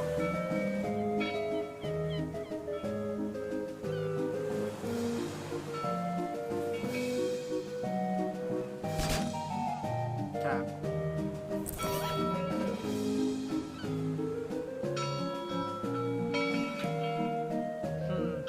I could have sworn I had something. Yeah, give me 1 second. I want to look at my items real quick. Because I'm pretty sure I had something that increased my meat days. I just don't remember what it is.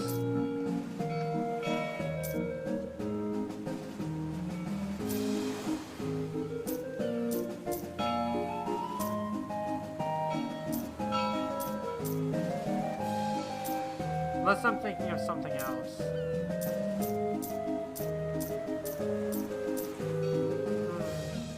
I guess not. Does this net me anything? Other than just like random items? After a brief struggle, you wheel something in. Ew, handful of cream cheese. Gross. Max salmon. Chicago sleeper fish. Rubber sole.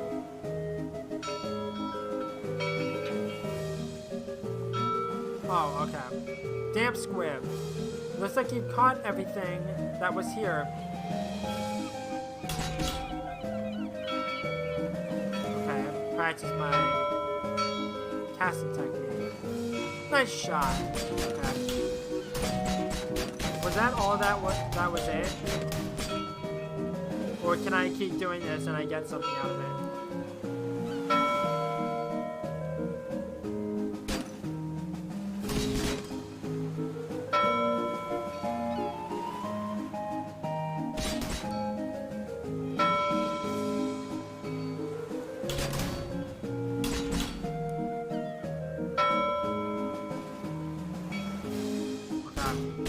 I think that might be it then.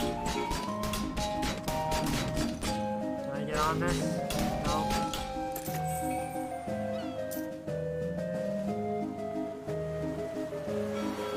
Like I don't have the money for this. Wait, when did I get this book? I have no idea when I got any of these books.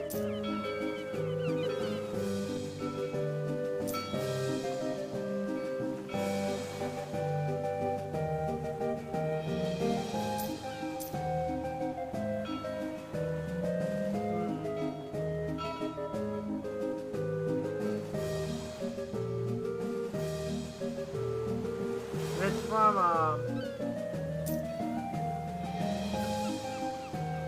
from a medical person, so I have to assume it's not. Oh, it's made of the cotton from expired bandages. Ew. Okay.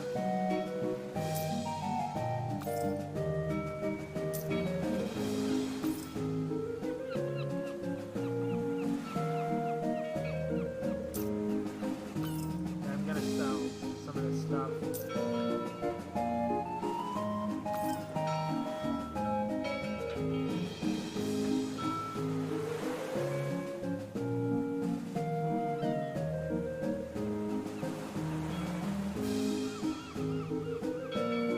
I only need 5 more.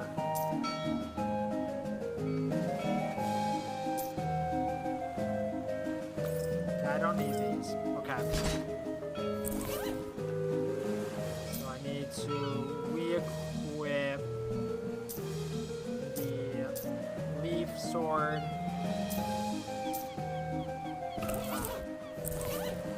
Okay, so now I'm gonna go back to the factory. 2 goblins wearing shorts with suspenders and carrying, you know those things, those marching band things, they're like an upright harp, except instead of strings, they have metal xylophone bars. Those things. Anyway, these goblins are carrying those, and they interrupt you. Hi, hello. Hi, what's up? You are intruding on the territory of the Glocklins Am I? I don't know what a Glockland is.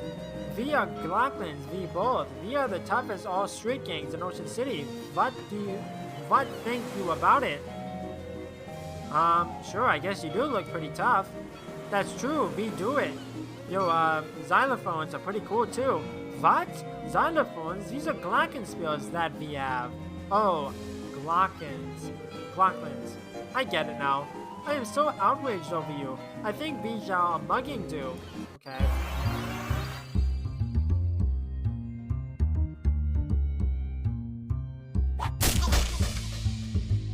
Overkill.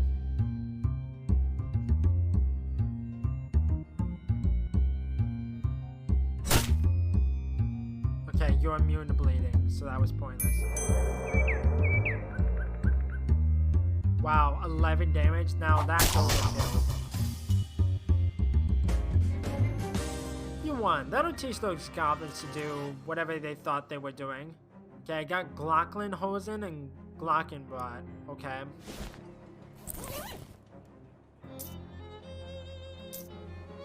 Okay, I don't care about that. You again, so you ready to join the party or what? Yeah, you ready to join the party, huh? Clancy, quit it, I'm gonna slug you right in the mush. Would you take 100? Gee, mister, I'd love to join, but I've never had that much scratch. Would you take 100? I wouldn't normally agree to that, but you seem like a good kid. Sure, why not? Okay, so that was... like, I did all that for nothing. Oh well. Thanks, and welcome to the club. Yeah, welcome. Thanks, I guess. Here's your membership ring. He hands you a ring and the whole group of mobsters wander off, divvying up your meat as they go. Okay, I got a Fop Bum egg ring. Huh, this organization is actually real? Fop Bum egg? Time to check out the factory. This toll booth was obviously stolen and dragged here. Okay, I'm not gonna go in just yet. It's a refrigerator truck, but not the kind you're probably thinking of, okay? If 2 counts as a fleet, they have a whole fleet of these things. Pool of chemicals.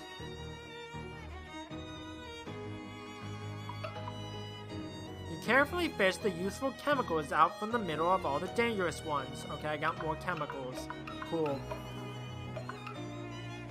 The cold temperatures here have attracted a swarm of Drosophila glacialis. Got frosty flakes. Ew. There's a pretty flower growing out of this patch of frosty industrial waste. It's probably a metaphor for something that you don't understand. Yeah, I don't understand that.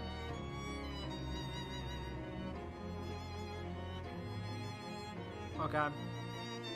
Boxes of miscellaneous discarded industrial junk. One of these old coils is still in pretty good shape. Okay, I got a refrigeration coil. Can't speak. An old toolbox has been left here to rust. Okay, I got self-adhesive rivets, a disposable ratchet, and 11-in-1 oil.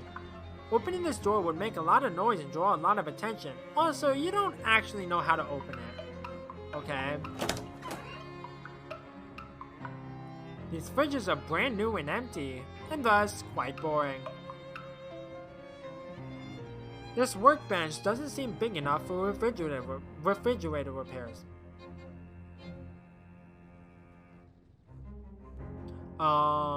Okay. Okay, gotcha.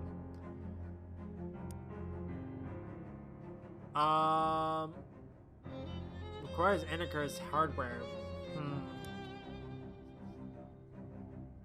Okay, I'll come back to this. A chest of tools for fixing upright refrigerators. Oh, okay, there we go. Okay, rapid transfuser, hematic ichor, and ice bomb. I think ice bomb is actually really good. Okay, I can make both of them. They're all out of crafting materials. Okay. Is that Smee? That looks like Smee. The control booth is locked from the inside. Somebody's gonna be in big trouble. Looks like something is going down over there. It's all there? All 40 cases? It's all there, Gluck. Whoa. Mr. Poindexter, what are you doing in here? Surprise inspection. Curious. What the heck? Do I want to know what that is? No time to check this out. You should go see what's over there, okay? There seems to be a bit of a standoff between the mob guys and the other ones. The scary top hat nerd stares at you with barely any expression on his face, apart from a faint sneer. It appears that we have an interloper, and you are... What's wrong with your hat? I'm sure I don't know what you're talking about. It's all spooky and like... It's cutting a hole in the world. Oh, okay. I have no time for this nonsense. Mr. Gluck? Blah, blah, blah. Curious. Regardless, please dispatch this interloper, Mr. Gluck. Uh-oh. Blah, blah, blah, blah. The top hat guy gives a taunt nod, then leaves the same way he came in a horrible weird spiral of negative space. The weird shadow monster that was once a person turns to face you. Hello? Shadows begin to gather around him, abstract, menacing shapes. Back away and look for some other solution. You can reach the controllers through the broken window. Press the green one. Or not. You're pretty sure the red button opens the jaws of the crane. You don't think this is a good idea right now. And how does this help me?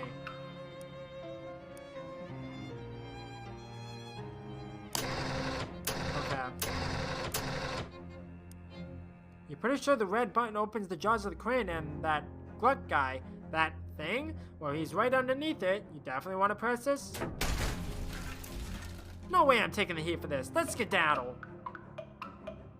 There was very little left of this poor fellow. He's got a pocket watch clutched in one hand and some business matters clutched in the other. Neither of those hands is attached to an arm anymore. Then I got a dangerous pocket watch, a bank pouch full of money, and the deed to the speakeasy. You take a quick look at the deed. This must have been Oliver Gluck, the owner of the speakeasy. This booze looks dangerous, and it also appears to be tainted with some kind of sinister magical energy. Oh this fridge is plugged in. A little note on it says, experimental, not for lunches.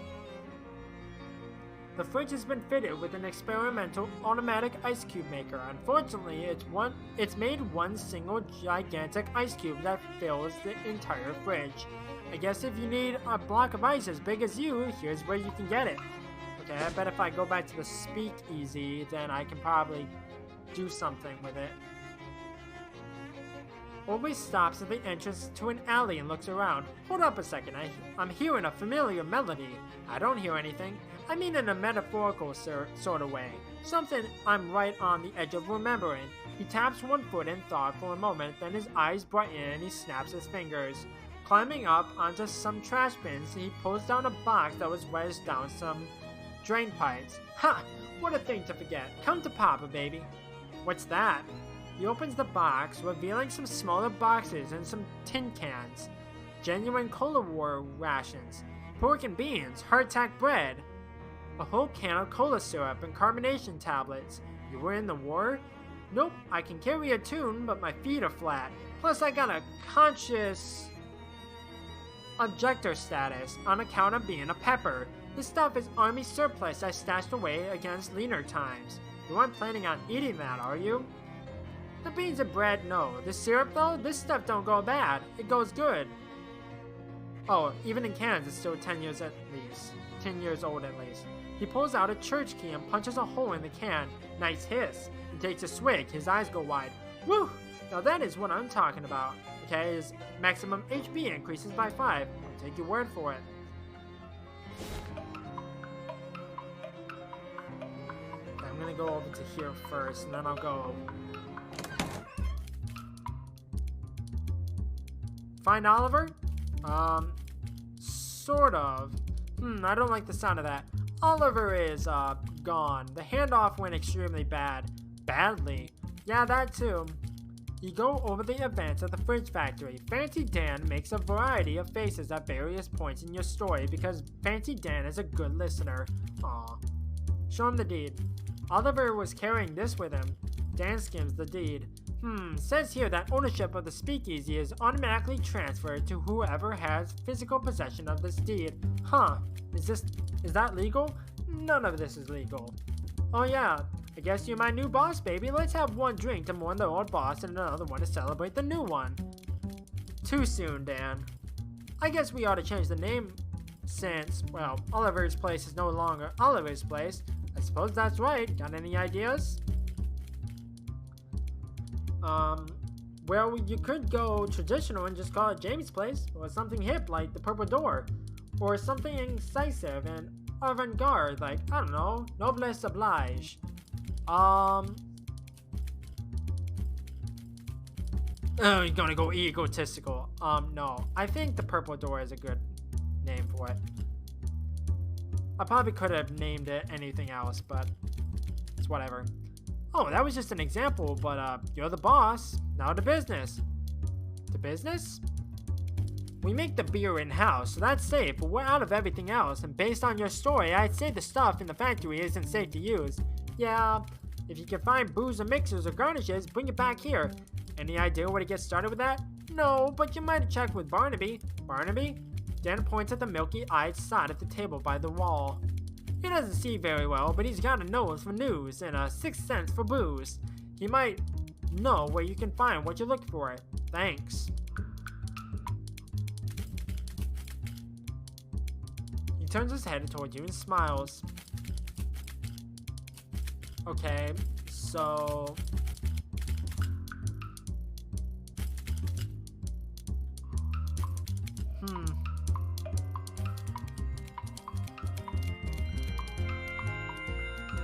So there's nothing here. Did I check this before?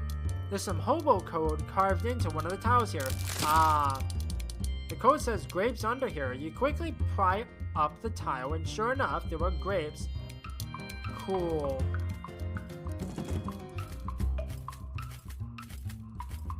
Okay, so I can't talk with him. Let's go back to the antique shop. Okay. Who do I talk to? I found the watch. It was complicated. I'd be more surprised if you told me it was simple. Well, you know the drill. Strap it on and jump into the uncursing machine. It's a pocket watch, doesn't it? Or it doesn't. Just uncurse the thing and get some sleep, okay? You look like you've been through the ringer. I won't dispute that. Okay. You sit in the chair, which is surprisingly comfortable, and pull the weird metal dome thing around your head. Okay. Unsure. The machine snores the pocket watch up into its dome, and it begins its strange and loud work. The pocket watch is pulled this way and that, and its ticks become tss, and its tacks tss. As its three hands are forcibly bent back, you swear you hear screams. And then it's done. The watch falls into your lap, hands now set to 14:16:45. You got an item. Uncursed pocket watch. The watch's curse now resides within the machine. Want to project your consciousness into it? Sure, why not? In your mind's eyes, you see the hands of a pocket watch spin back on themselves with jittery violence. With each revolution, the face of the watch itself expands until it is larger than you and the building and the street. Your whole world lives in the blur of the fast-running hands in which you see life go by in reverse time. Submarines turn to longships, cities to stone dwellings, cowboys to courtesans. You are traveling faster and faster to the beginning of time itself, and there's no telling where this ride will end. Hold on tight. Oh, I'm a dinosaur? No, I'm not eating the cat. I'm not eating anyone. You check the message pad next to the phone. There's a note for you. Dinosaur. No phone number. Okay. To do. Open a door. Eat Jessica. Eat Charles. Eat Gabby. Eat Cat. With those two salad forks? No, you lack the opposable thumbs necessary to turn a doorknob. You're completely contained in here unless you know how to open doors.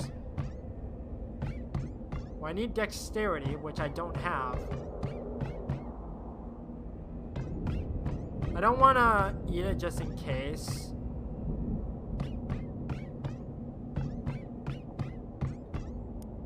Oh, okay.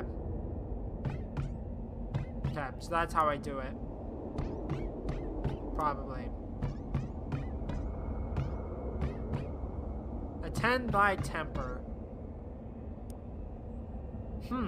You slap your prehistoric tummy against the wood, but it doesn't even make a dent. Maybe that's why the dinosaurs went extinct. Couldn't open doors. Roar. Okay.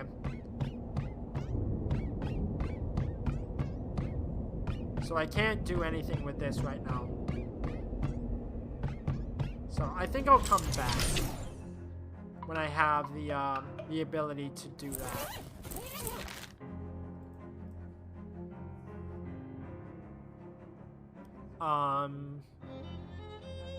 So I want to... Oh, this is what that was. Duh. I was gonna say, what? Okay. Yeah, I'll come back to that pocket watch later. Okay. Hey, before you go to bed, I need you to approve a new tenant for the storefront next door. What? Why is that up to me? He shrugs. Somebody's got to do it. There's 3 applicants for the place. Okay, what are they? The first applicant is Jardware's Hardware. I guess if your name is Jardware, your options for rhyming business names are pretty limited. Nice. Are they very comfy?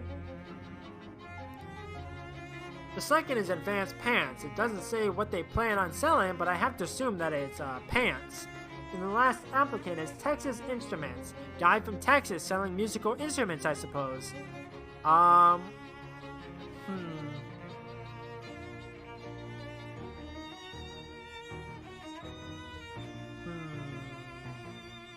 Hold on one second.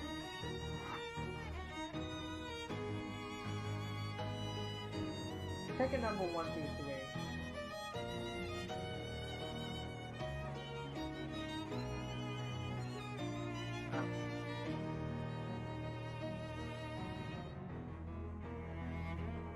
Okay. I like the sound of the instrument store. Hopefully. Okay, I'll get it moved in and get this next storefront ready for applicants. Okay. A simple writing desk. Okay. It's a shelf for knickknacks and tchotchkes. There's an old rag doll on the top shelf. Must have been left by the previous tenant. Okay, I think that's the same thing as before. Okay. You can barely keep your eyes open at this point. Am I gonna get another perk? Maybe, maybe not. A fitful dream. All your favorite pants gone. It's Jeff, the kid who used to bully you in 3rd grade. That Jeff. Hey Jeff, listen, just no hard feelings, okay? I understand in retrospect that you must have had problems at home, and I just want you to know that everything is okay now. Jeff swats the overdue library book out of your hands. Ah, I see. Since this is just a dream version of you, you're still as much of a jerk as you were in 3rd grade. Jeff suddenly punches you, knocking out all your teeth. Hey, if this was actually happening, I'd be really mad. You pick your teeth up and walk away. Okay. You better get away from him before he knocks out something more important than your dream teeth. It's that spooky nerd from the refrigerator factory. Ugh, who invited him to your dream?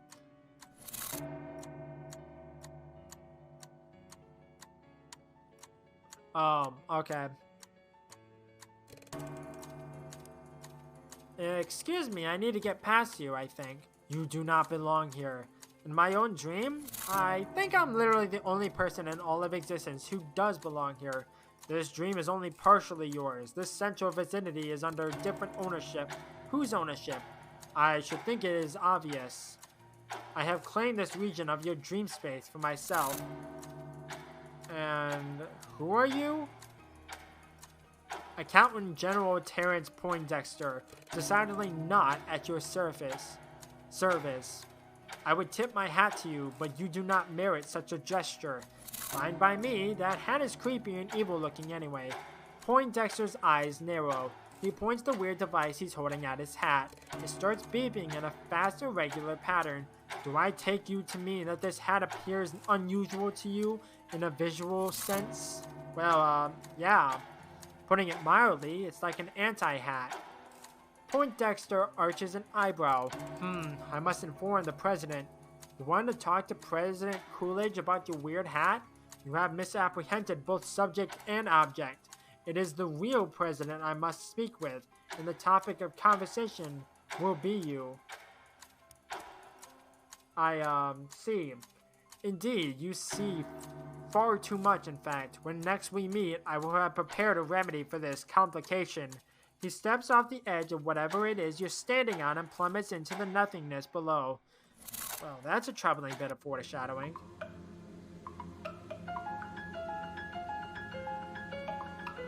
Okay. This bookshelf is not behaving the way bookshelves do when you're awake. You grab a book at random and the bookshelf puffs out of existence. Got vibrations of the nether zones. Okay.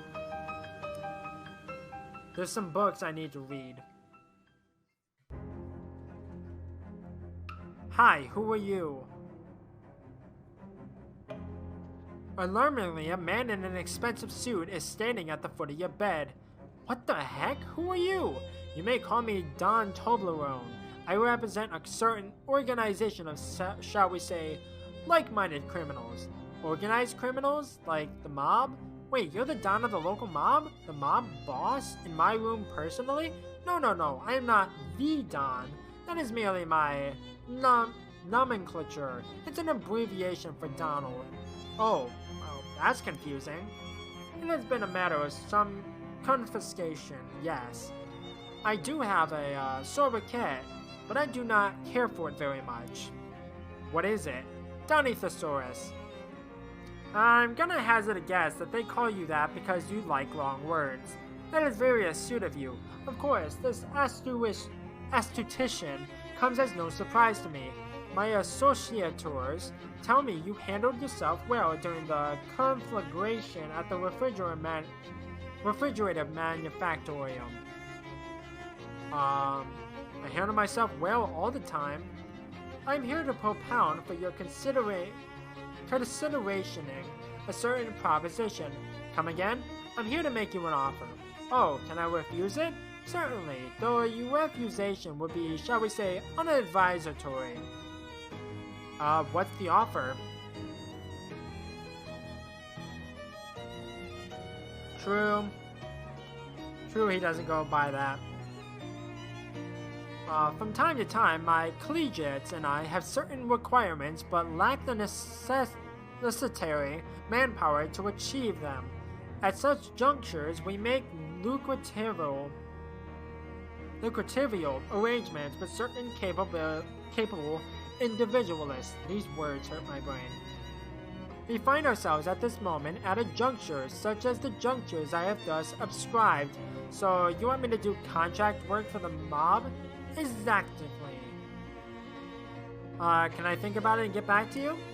No, I require your responsibility.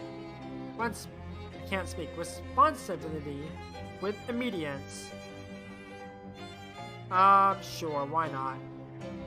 An excellent decision, if I may articulate such.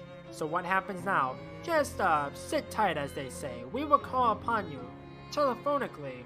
He gives you a curt nod, then leaves the room through the window. It takes him 3 or 4 tries to work the latch. Alright then. Okay. There's some books I want to read. Vibrations of the Nether Zones. It's hard to tell what this book is about because it won't stop shaking. Okay, jazz hands. Touching the shaky book makes your hands start shaking in a way that you are surprised to find is really cool. If you held onto it longer, you could probably get your hands shaking even more stylishly. It takes some effort though. If you do, jazz hands will increase your moxie by 2 more. Okay.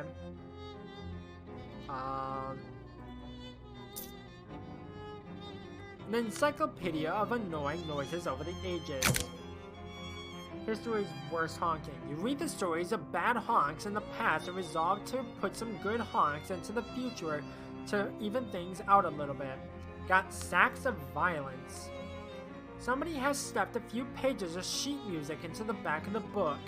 It's written in a sloppy manner. Written in a sloppy hand so you'll really have to concentrate if you want to learn anything from it. Okay, I'm not gonna do that right now. Unlike most old westerns, this one is written from the perspective of a gun, the handgun's tale. The story is pretty boring, but it contains some very technically complex descriptions of advanced shooting techniques. Okay, I don't have 5 mysticality right now. Okay, heard them all. The world's sleaziest jokes, culled from the world's sleaziest toilet stalls. If you can stomach these, there won't be much left in heaven or earth that can scandalize you. Okay, I'm not going to do that right now. I want to look at this. I want to get my mysticality up.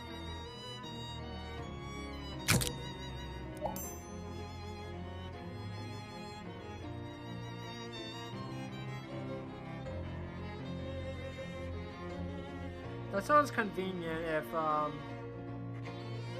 if it gets too hot. I'm also gonna get this.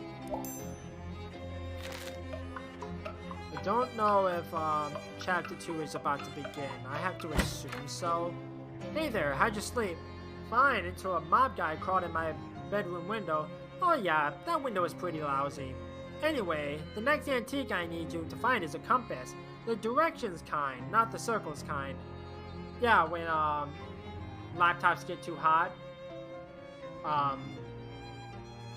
Like if they overheat the processor, if there's stuff going on, it's good to have like a towel underneath.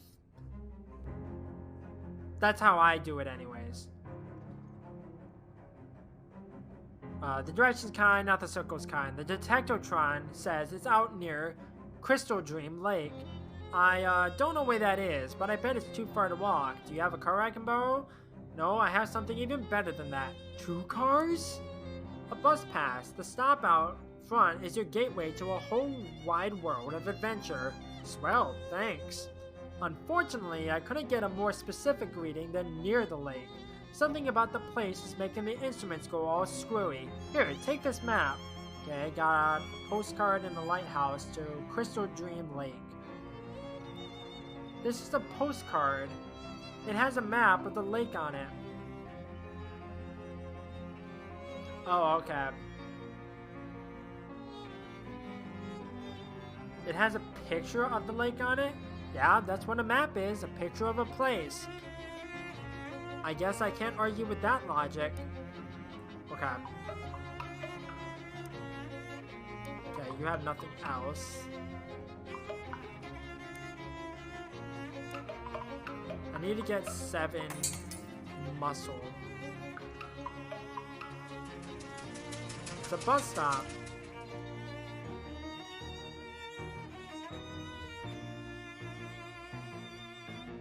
Oh, okay.